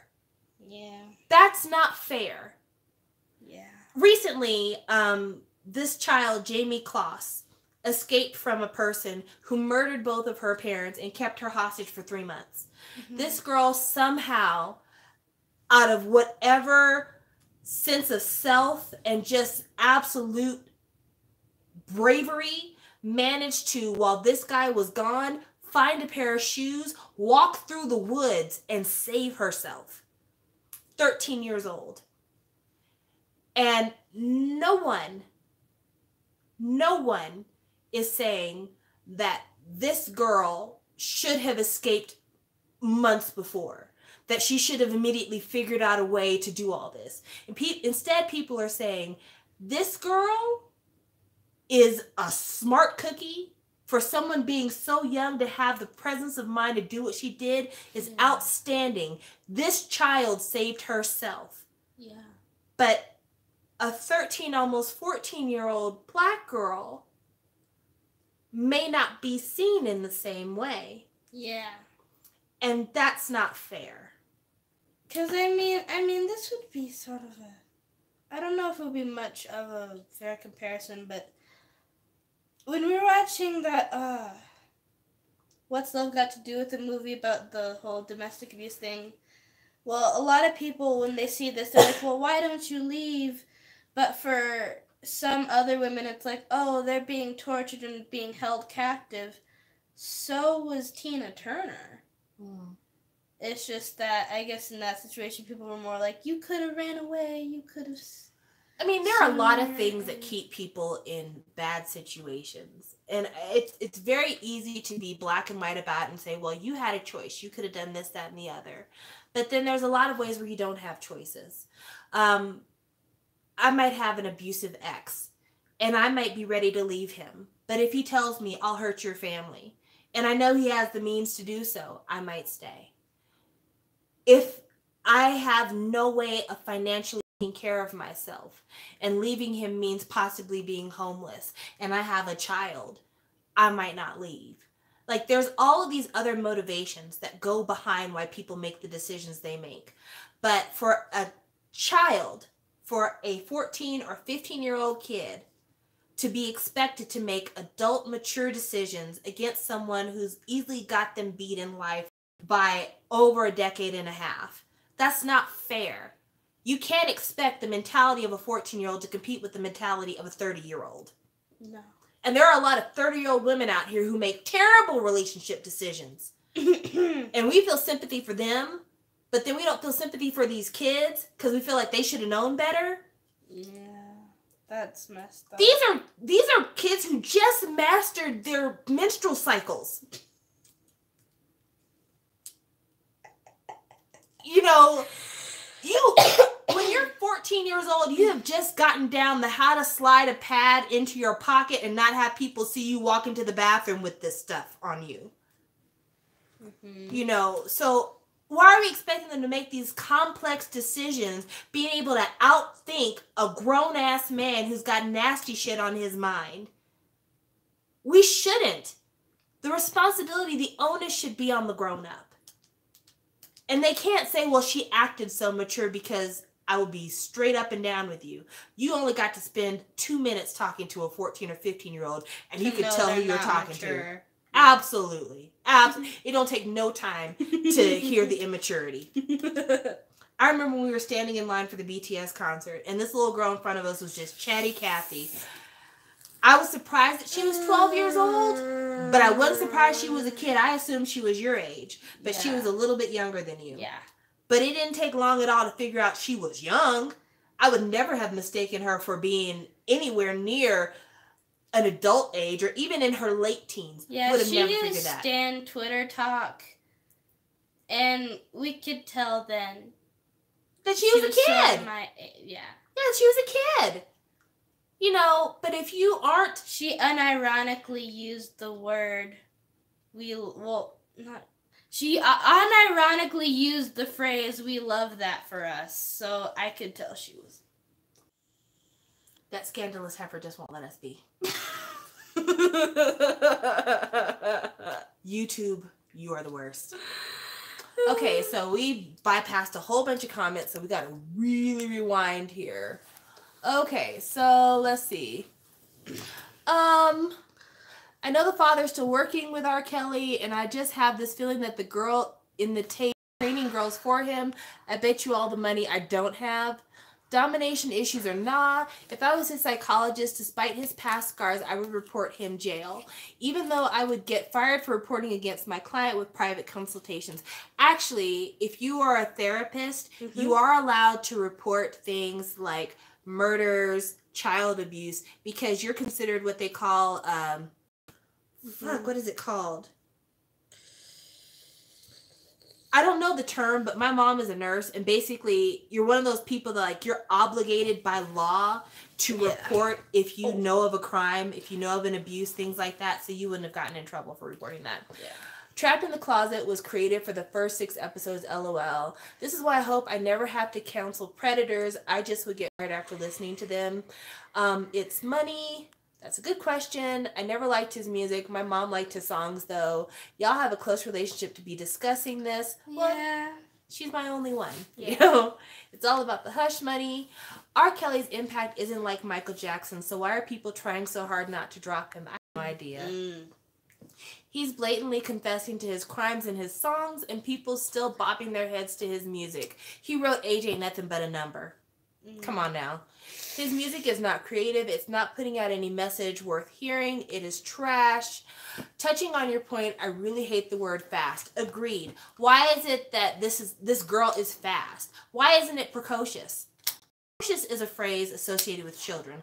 Fast is a phrase associated with hoes. Why are we calling our children hoes? Props to that girl. Yes, and people see us young black girls as promiscuous women, no matter how we dress, talk, etc. True.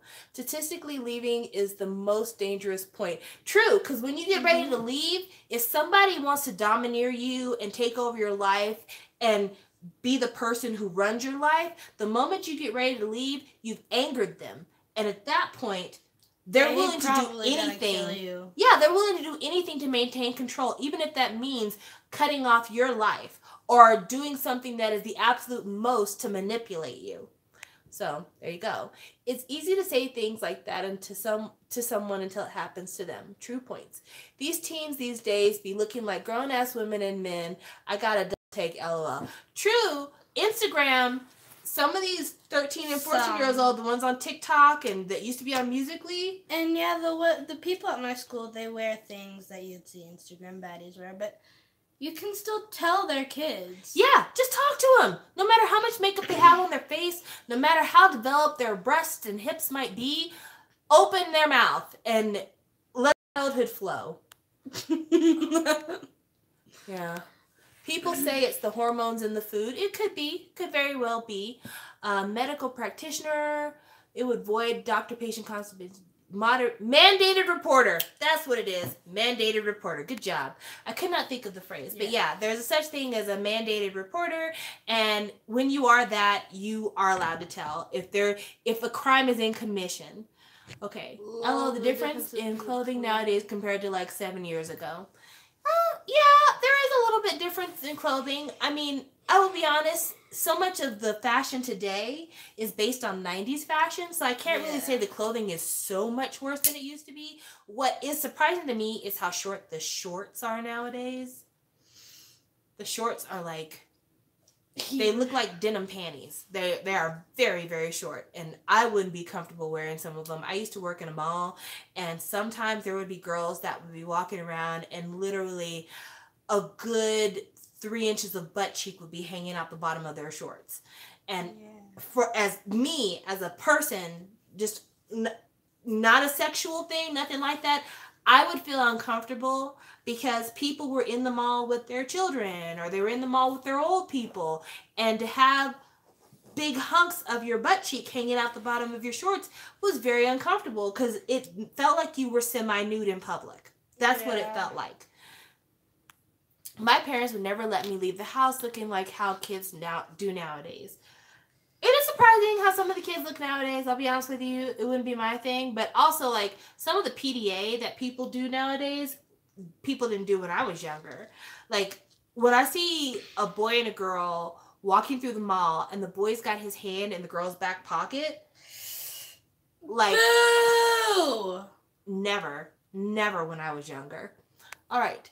Regardless how children dress, even if it's disagreeable, the fact that older people are sexualizing them is the problem. I agree. Yeah. Because seeing somebody's butt cheek hanging like where ATEEZ is going. I heard the album teaser and I'm very excited for it. I really, really am. I don't know. There are people who are going to not be into ATEEZ for reasons. I mean, I don't know. I don't know why the live stream is like this. We try. A lot of people are leaving after the R. Kelly thing. I think that what's happening is that something's happening with the live stream. Like, we're probably going to get kicked off in a moment, and that's the reason why people are leaving. Because it's probably, like, not loading very well. Yeah, because, see, like, it's climbing back up. I think there's just something wrong with the stream. Yeah. But, like, ATEEZ, I can see a lot of people aren't going to like them because, at first glance, ATEEZ looks just like everybody else's group. Like, every boy band has got a rap line and a vocal line, and everybody's trying to dance, and it's pretty much all the same. I get that. And that's why I didn't really get into a lot of debut groups. Yeah. But I think what makes a difference with ATEEZ is their production team. It seems like they have the same producers for all of their music, and whoever the production team is that's managing ATEEZ, they're doing a really good job, and they're creating a product that I find unique, that I like. And so that's what makes them different from everybody else. Like, I can't say for sure that they'll be your cup of tea, but right now, the production team that is handling ATEEZ. You didn't miss anything. We just went from R. Kelly. Oh yeah, we just did the leap. Yeah. We talked about R. Kelly, then we talked about clothing, and then went right to ATEEZ. Yeah. It just came up, just like that. Yeah. But the production on a musical front, I like a lot.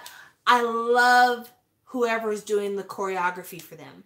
Like, whoever is working on their performance, that person needs a raise. Because I think that's the other thing that stands out for me with ATEEZ is that everybody's got choreo. Everybody's trying really hard. I mean, NCT Dream has some of the hardest choreo I've seen in K-pop. I like it, but ATEEZ is like the difference between dancing and acrobatics. That's what it is to me. Like, NCT is acrobatics to me. ATEEZ is dancing to me.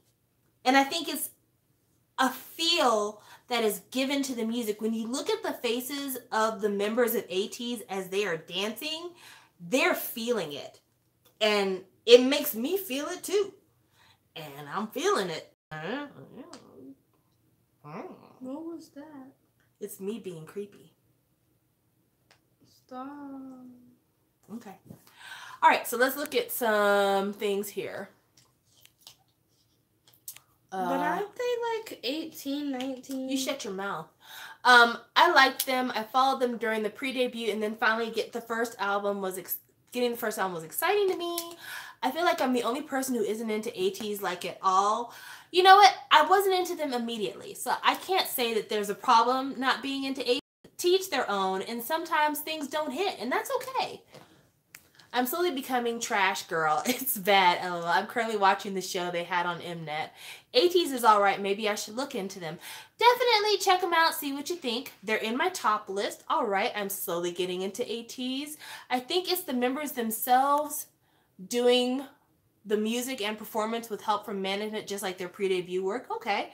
I'm slowly getting into ATEEZ. Oh, wait, no. They're in, like, their late 20s, early 30s. Yeah! Their choreo are pretty awesome, though, but musically it isn't for me, I guess. And that's okay. They're definitely worth a listen. I'm over people doing these popular dances, but I'm not gonna lie, they don't make it cringy. Yeah, I mean, I can't do the shoot dance because me and Gravity don't get along like that. But when everyone was doing the shoot dance, it was cute. But when they do popular songs, I don't know how to describe it, guys. I don't know how to describe it. It's different. I'm glad you're with me. I'm glad we're here. But yeah, you know, I just feel something different from them. But while we're talking about music that you should check out, I did get 2 things in the mail today, and I'm really excited to talk about this with you guys because this is something that I didn't think I'd ever do on my channel ever again. I ordered 2 items from K-Town for you. So, you guys probably don't remember this if you haven't been with my channel for very long, but for those of you who have been with my channel for a while, you'll recall that I quit using K-Town for you many moons ago. And it was because K-Town for you kept screwing me over. Like, K-Town for you, the first album I ever pre-ordered from BTS was Dark and Wild. At the same time that I ordered BTS's Dark and Wild, I ordered Broken by MBLAQ, I think. And my album, like a week after Dark and Wild was released, my album hadn't shipped yet. And I'm like, what the hell is going on, K-Town for you? Turns out the MBLAQ album was out of stock at the time. And instead of asking me if I wanted to maybe change my order, refine my order, whatever, they just didn't send it and then asked me later, what do you want to do? And I was like, send my fucking stuff. And then when they gave me a refund, they only gave me a refund for the cost of the MBLAQ album. They did not give me a refund for the shipping cost related to the album that I wasn't going to get. So I was pretty pissed off then. The second thing that happened, which was the kicker, I ordered EXO's Love Me Right Korean version. This was back when EXO was still doing Korean and Mandarin versions of their albums. I had ordered the Mandarin version from a different vendor. I already had it in my possession. When I get my K-Town For You package, the Mandarin version of the album is sitting in my package. I go back and I check to make sure I didn't order the wrong one.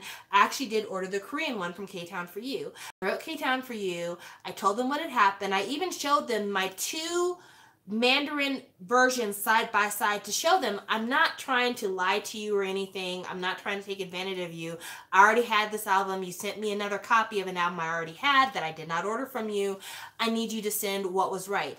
They told me, how about we let you keep the Mandarin version for 30% off, and then you can buy the Korean version. Bitch, what? You sent me an album I didn't order. I'm not going to rebuy the album I ordered and then pay you for the one you sent me by mistake. You have me fucked up. Well, they end up deciding that, you know, it wasn't worth the PayPal dispute, and they went ahead and they sent me the album they were supposed to send me, and I ended up giving away that extra copy of the Mandarin version on my channel.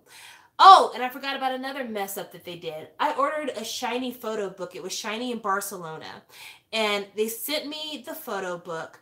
The plastic had ripped off, and the cards that were supposed to come with the photo book were not in the box. And I wrote K-Town for You back, and they told me, well, when you order your next thing from us, we'll stick the cards in with that shipment, because they weren't going to send them to me just flat out. So for, again, a myriad of reasons, I quit using K-Town for You. So then, fast forward maybe a year or so later, maybe a year and a half, almost 2 years later, I get an email from Jay with K-Town for You. I get an email from him asking if I could either take down or modify the videos I had on my channel that gave a bad review to K-Town for You. Now, the reason why it is important that I mention this to you is because right now, K-Town for You is the premier unboxing channel for K-pop albums here on YouTube. Like, they are the go-to. It doesn't hurt that they actually are the ones shipping out the inventory, but like, everybody really enjoys the unboxing videos from the K-Town for You channel. But it is connected with a business that I didn't really like. And I remember writing back to Jay and telling him, these are the things I need you to do. Number one, I need you to see where I mentioned about the follow-up with K-Town for You and what y'all actually did. So I'm not taking down shit because I told the truth. Secondly, if you guys want to improve your K-pop unboxing channel, you need to slow the hell down instead of flipping through it like it's a pamphlet or something. Also, the music you guys have as the background for some of these unboxings is wild. Try putting background music that actually fits with the mood of the album that you're unboxing. He said, thank you, great points to take into account. I'll leave you alone. After that, not saying it was because of me, but I do have the email receipts to prove that I'm telling the truth. Things change on the K-Town for You unboxing channel, and the unboxings get way, way better. And so, you know, I'm glad to see that they took what I said into account, but I still was like, I'm not ordering from these bitches. It's never going to happen because I don't trust them. But then this album came out. This is Penamiko's Garden. Penamiko is a member of Fancy Child. And Fancy Child is a group that consists of Zico, Penamiko, Crush, Dean, and I think a couple of other people. It's a group of artists that I've been following for a minute, and this was going to be the first physical release that I was ever going to get from Penamiko. And because K-indie stuff sells out so fast, I was like, okay, I've got to figure out what websites I can get this at. At the same time I'm looking to buy this, I find out that Woogie has a physical album as well that has come out, and it came out in both this version and a cassette tape version. The cassette tape version had sold out by the time I saw K-Town for You's website. So I'm like, okay, I have an album I need to get that I know is going to sell out quickly, and it is currently sold out. You have another album that's on the verge of getting sold out. I'm going to go ahead and break my almost 3-year fast, and I'm going to order from K-Town for You. Go ahead. Now, problems I had with K-Town for You's website also that I needed to talk about. I had a problem with the fact that K-Town for You's website, when you go to order the cheapest shipping, it does say on their website very clearly when you get to the where you choose the shipping screen, for K-Packet and K-Small Air, whatever, it says not traceable, non-refundable. That's what it says there, which this had like a tracking number. It did, but they frame it in a way to where you're spooked into thinking this is untraceable. If we send it to you, do you really want to risk that, or do you want to go ahead and pay the extra $20 for EMS shipping? I'm not a fool. You can say untraceable, non-refundable all you want on your website. I'm still going to launch a PayPal dispute if I don't get my shit. And so I went ahead and I took a chance. And luckily enough, it did actually come with a tracking number. Everything got here safely. It got here in a reasonable amount of time. Who are these randos? I don't know. It's just them being artsy, I guess. And then like maybe band members, I don't know. But yeah, this is the first time in years that I've ordered anything from K-Town for You. And my experience overall was positive. I think a lot of things have changed with K-Town for You. And, you know, I'm glad that they're becoming a more reliable place, since they are also one of the first places that new K-pop album collectors run across when they're looking for where to order these albums. I just wish that they didn't, again, try to fearmonger people. Oh, yeah, be careful. They didn't try to fearmonger people into thinking that if you choose their cheap shipping, that you're going to be responsible for if they don't ship your package or if your package gets lost. And so that's one of the things that I wanted to make sure I said in this video. Let's see the comments here. The Masked Singer in the U.S., Stephanie will talk about that in a minute. K-Town for You, K-Town for You. Oh, have y'all checked out Astro All Night? It's good. No, I haven't, so I can't really talk about it. I haven't ordered from K-Town for You in a little while, because they kept taxing my packages through all of November. That wasn't cute. Ooh, that's not cute. Oh, damn, really? Ha ha ha. I remember that drama. They left a comment on my video I did when I didn't even put them in the title. I remember that. That was weird that they found you. About time they got their shit together. That's the reason I never picked those options, so it actually has tracking, and they are deceiving people saying it doesn't have tracking when it does. Yeah. I live in the United States. I don't know if you can tell from my accent, but I am an American. So I'm getting all of my albums shipped to the United States. And when it says non-traceable, non-refundable, that is a lie. I ordered these. K-Packet was the shipping option I chose, and it had tracking. So just letting you know. FYI, don't be shook. So I guess maybe I should talk about these albums since I've shown them already. This is Pinamiko's Garden. As I mentioned before, Pinamiko is a member of Fancy Child. This is a very interesting release to me. Number one, because it's a K-R&B album, but it looks like a regular K-pop album, like size and everything. Also, this is released, I don't know if you could tell from the back, SM Entertainment, y'all. SM Entertainment. So I guess SM Entertainment through Million Market is putting their feet into the K-R&B market, and for that I'm glad they chose Pinamiko as the first one to release, because he's got a really developed following, so I think it bodes well for that movement for SM. Got features on this album from Toby Lou, The Quiet, Crush, Geico, LO. It's good stuff, guys. Just check it out. And then this is Woogie's Rewind My Tape. Woogie is on Higher Music, and this is executive produced by Jay Park. Great features on this one. You've got Car, The Garden, I don't know them. And you've got Loco, Cold, Ugly Duck, P1, Jay Park, Punchinello, G-Soul, another Jay Park song.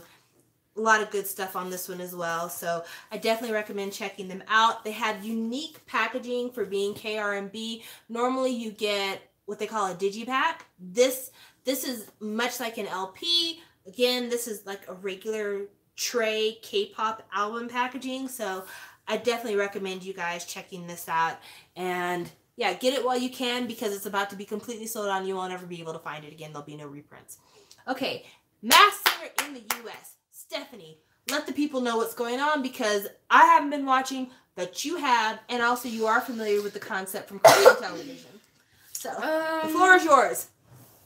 I think the first episode was pretty good. I watched it with my aunt. She was pretty skeptical at first. I kept an open mind, even though I did watch the trailer, And a little bit of that skepticism was in my mind too, but it actually kind of delivered because they had taken well, the thing is they took celebrities that weren't necessarily like, they're more like C-list celebrities, more of the celebrities you know but don't really know, and they put them on the show and they sing a song and they have to guess who it is. But the thing is, they have like this moment of where they have a montage of their character and clues about who they actually are behind the mask. And I think that was pretty cool. And I think the concept was pretty good. I think none of them really had terrible voices. They all could pretty much hold a note. And it was just mostly a fun time. I mean, it wasn't like super serious. Like, you could tell the show was aware that it was goofy. Mm-hmm. You could tell that it was a bit comedic because of how it was. And yeah, I just think overall it was pretty good. Okay, so are you familiar with The Masked Singer as it's presented in Korea? Sort of. Okay, so I'm going to let you go ahead and type in the phrase Masked Singer in YouTube, but type in Masked Singer Jisoo.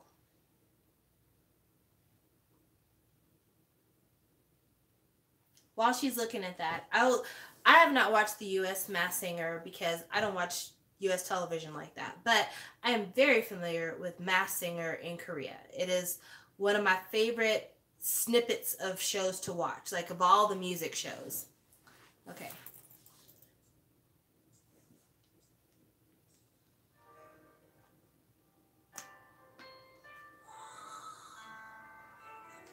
So she's going to watch this and she's going to then give us a comparison of how she feels like it matches up with the U.S.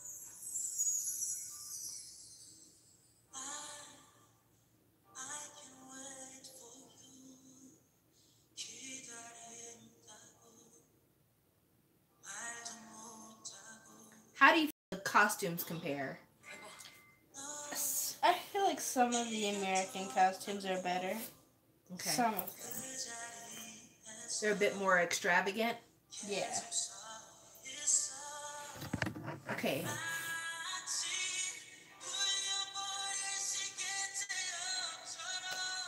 How about the quality of singing? Better. Better in Korea? Yes.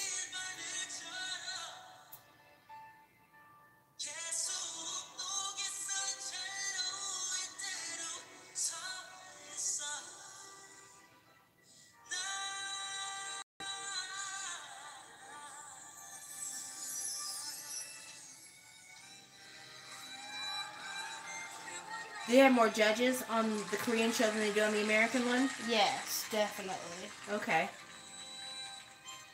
Okay, I won't make you watch the whole thing. I just wanted you to kind of...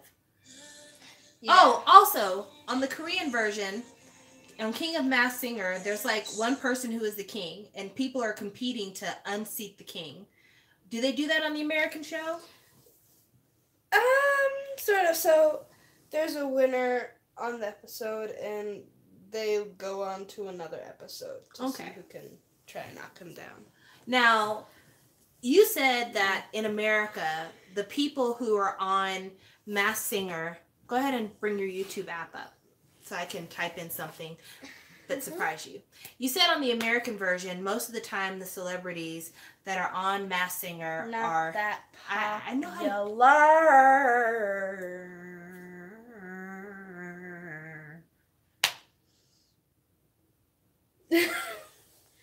They're not so popular.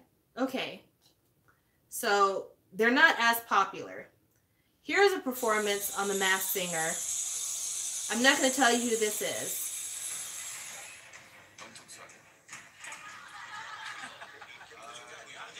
Jessie J? They're trying to guess who it is. So we're going to fast forward a little bit so you can get into the performance.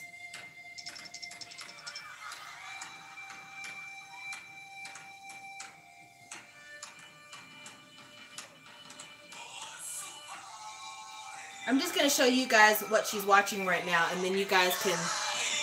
That's what she's watching right now.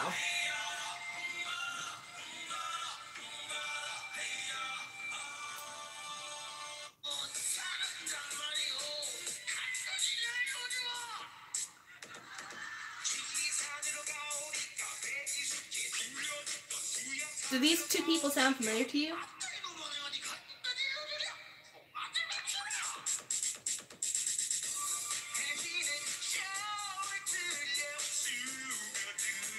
Definitely not.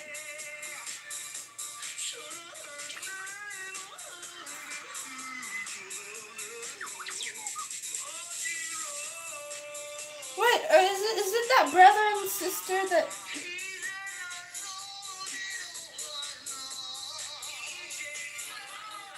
I don't know. Okay.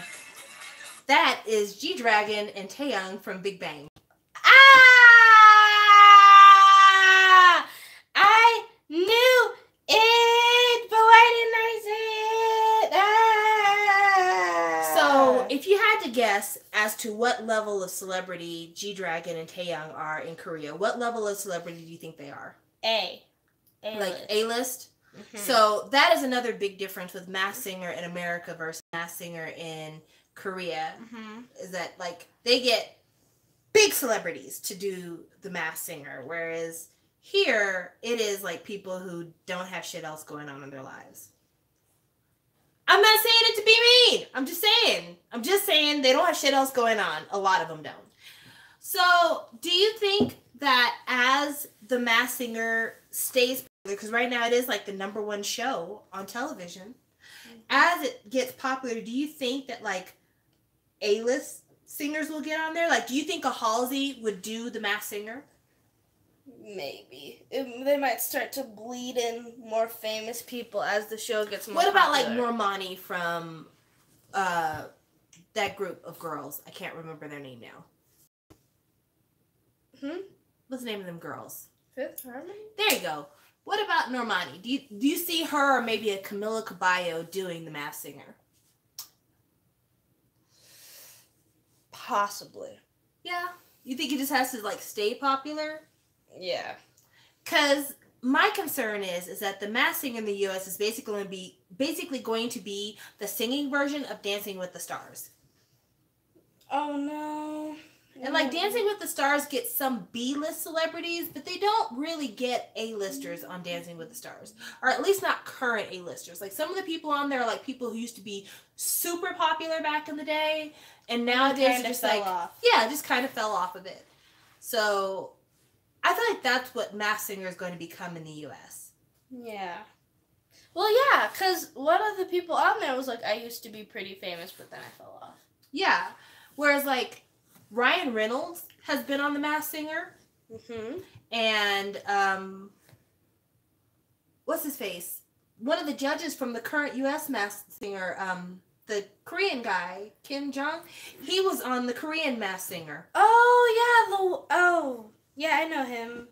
He was on Crazy Rich Asians, and I don't just know him from that. He was on another show, but I can't remember Community. the name.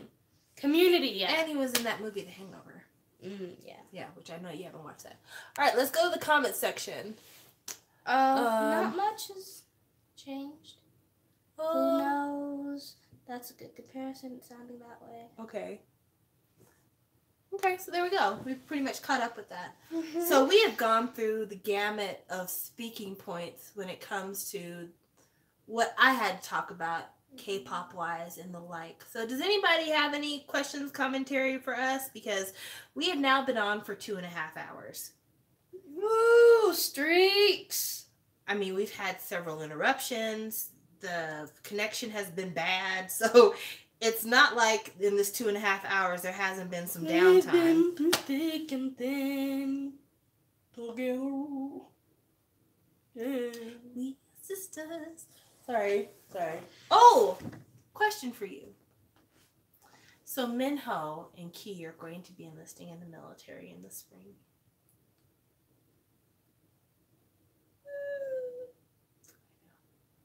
Onu's already in the military. I feel like all of my shiny babies are leaving.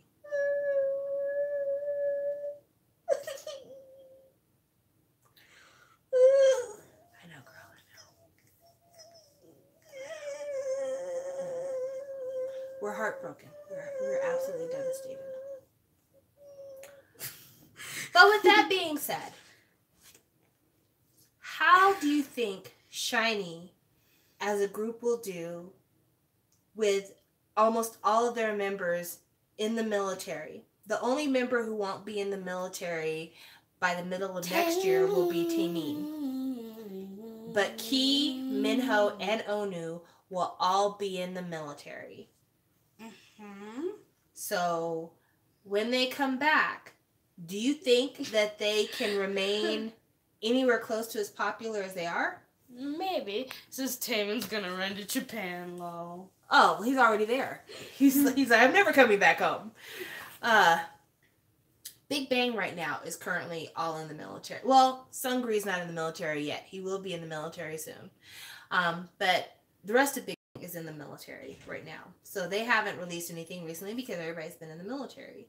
But also in the time since the first member enlisted in Big Bang, there's been some issues. You know, Top had the marijuana scandal, and it took a ding for everybody. Mm-hmm. So how do you feel about that? Like, do you think that groups can remain successful if they're out of the spotlight for 2 years at a time? Yeah. Yeah, I do. Yeah? Yeah. What Western groups do you know of that have taken like 2-year hiatuses and it's been okay? 5 Seconds of Summer came back. They did pretty good. Good. I'm glad you gave me that example because you know I don't listen to the radio, so I'd have never known. Because they did that Young Blood song and that blew up, so they're back in the news. Cool. I appreciate that. Oh, I know what I meant to talk about today. Why is it that almost half of Cube's roster lost their degrees the other day? So in Korea, they have a number of very esteemed universities, and sometimes K-pop idols go to these universities and get degrees. Well, just the other day, almost all the members from Highlight, which used to be known as Beast, you were fiction, okay, Batoost. Oh, EYK. I think 4 members of Highlight lost their degrees. Hyun-sung, who used to be in Beast, lost his degree.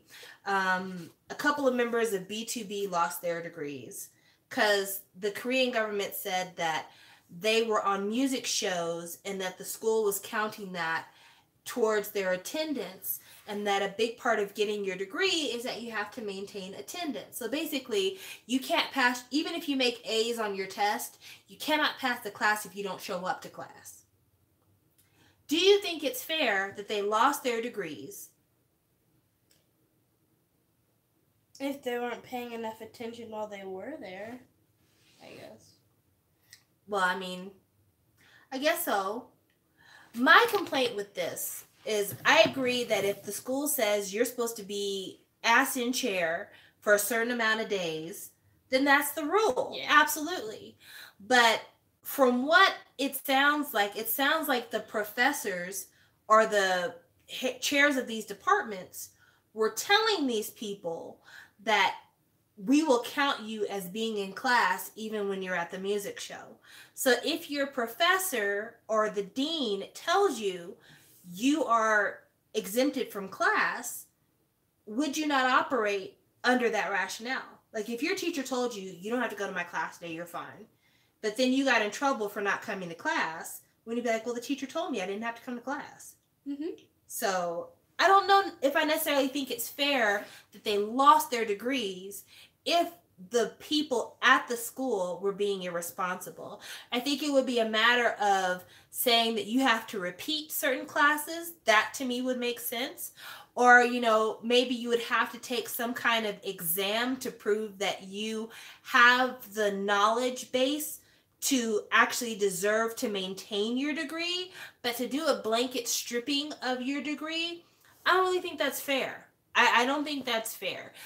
But let's see what the comments say here. Just enroll like everyone else. Geez, TDXQ and Shinhwa are still going strong. I believe Shawls and VIPs will come back stronger once the group is back for good. I hope so. The degree stuff.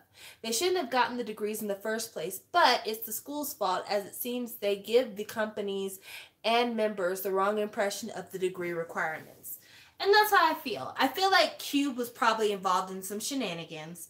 They probably said, listen, if you'd like to name this whole hallway, Cube Entertainment, we'll give you a couple $1 million.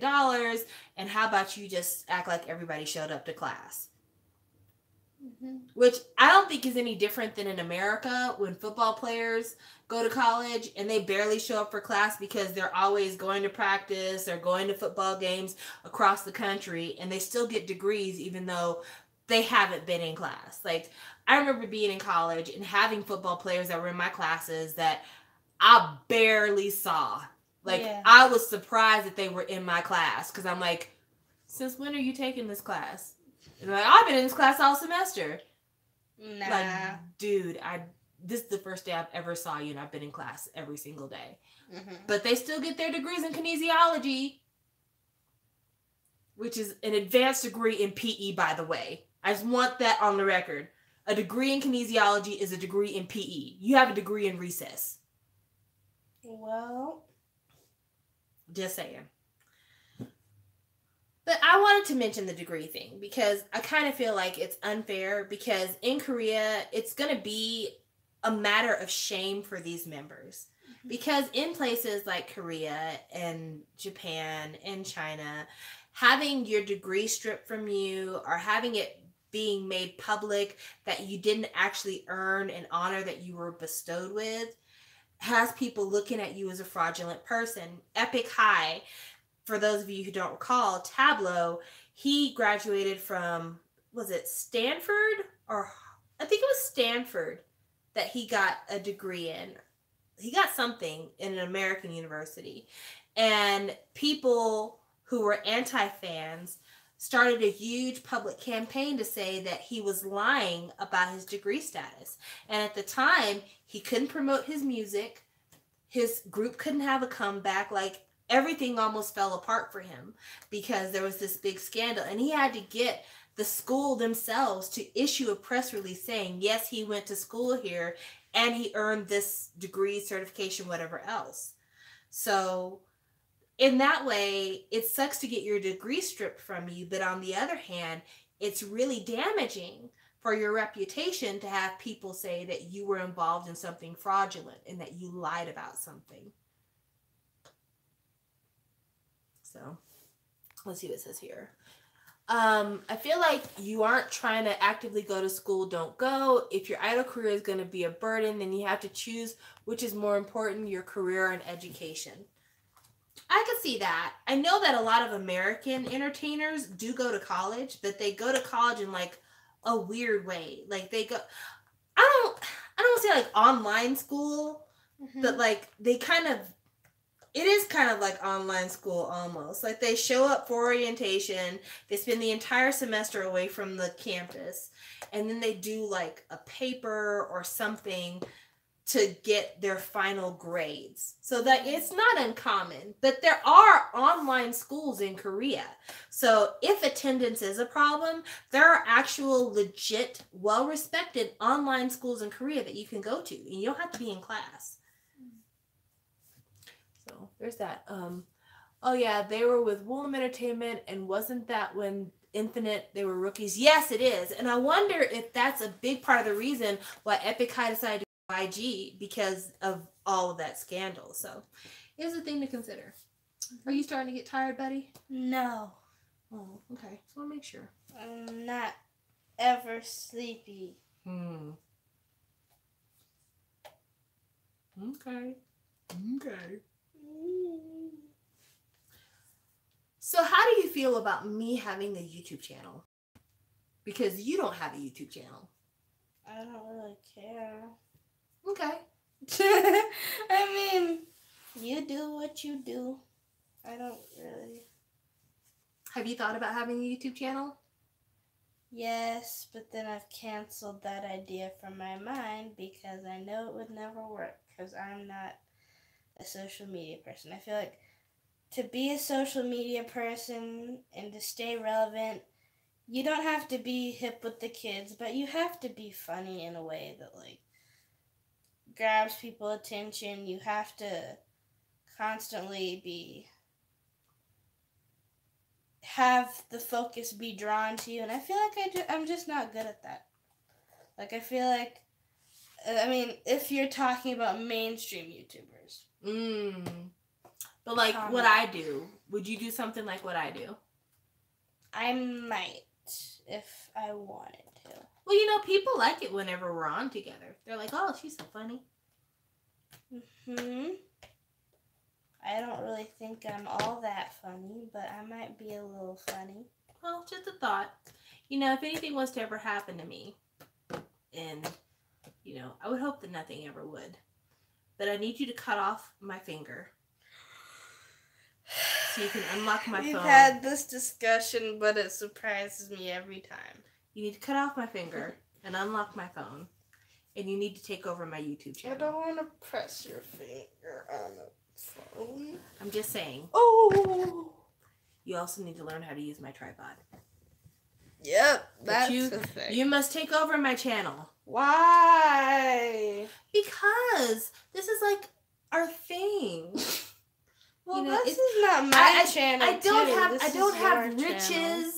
I don't have anything else you can inherit from me. All you can inherit are my subscribers. And I can't guarantee that they will all stick with you. No, they won't. It's like stock options. It could go down. But it is the one thing I have that you can inherit from me. You might want to consider taking it over. I will maybe take it over. But I think the main bulk of your subscribers would leave. I think that they would love you. You would leave? What? Jade, it sounded like Jade said she would leave. So, the reason I ask about the YouTube thing... She's like, no. The reason I ask about the YouTube thing is because one of the things that we've talked about a couple of different times is about you trying to get back into K-pop. Mm-hmm. So what I thought would be fun for my YouTube channel, because I'm an old lady and you're not, is having you listen to albums that I've ordered for my listening pleasure. Mm-hmm. And to you give a brief review of how you feel about this stuff. Or maybe having you just pop up here every once in a while and be like, hey, I enjoyed this K-pop song for this reason. Yeah. That way, you get your feet wet into the YouTubes. But I can still be here as an attack dog to protect you. My mom shut those guys down on the live stream that were chatting weird stuff. I just don't understand how they even find me. Like, seriously, how does somebody who wants me to say things... Yeah. How do you find my channel? How do you find my channel? I don't get it. Anywho's. So, yeah. So, I think that's something I might do. I can't say it's going to be a regular thing. I think it's going to be one of those things that just every once in a while, I might pull out an album and be like, hey, listen to this, and then I'll do a little Q&A on the YouTubes for you to see what you think about it. Mm-hmm. Okay. So that might be something in the future for you guys. As long as I get to make a scam thing every week. I'm kidding. I'm kidding. You know what? There are probably people that watch my YouTube channel who'd be like, oh my gosh, another scam fan. But I just... Scum. Like this.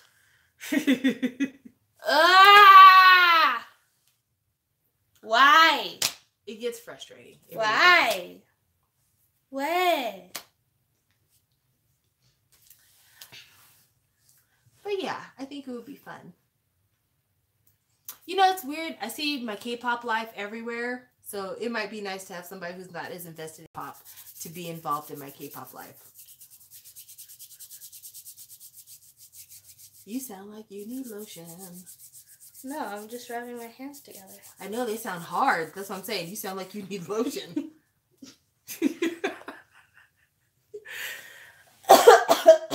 Oh my gosh, I was sick earlier this week, guys. I'm sorry. Yeah, she had a bad cold. Yeah. Grandma thinks I might have had the flu. I hope not. But yeah, I just had the shakes and the joints hurt and I couldn't get warm. It was awful. I felt terrible. But I'm getting over it. I'm getting over it. All right. Well, I think that we have reached... Bye! I'm kidding.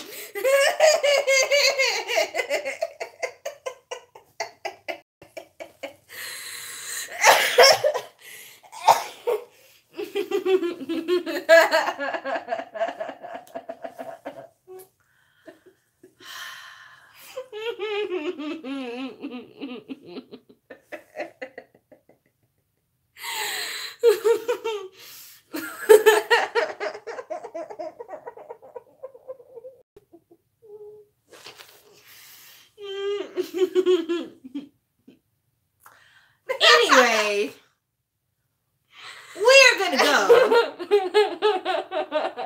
But thank you for joining us this evening. I know that the stream has been uneven, spotty at best, but I do appreciate you giving it a try. Then we can maintain it, and hopefully you guys will see more of her on the channel, because I'm not buying as much stuff as I used to. So if people are subscribed to me to see me unbox things, I'm sorry. It's just, I'm not a full-time unboxing channel. But yes, thank you for watching us, and hopefully you've enjoyed this evening, had fun, and we will talk to you later. Now you can close it. Bye. But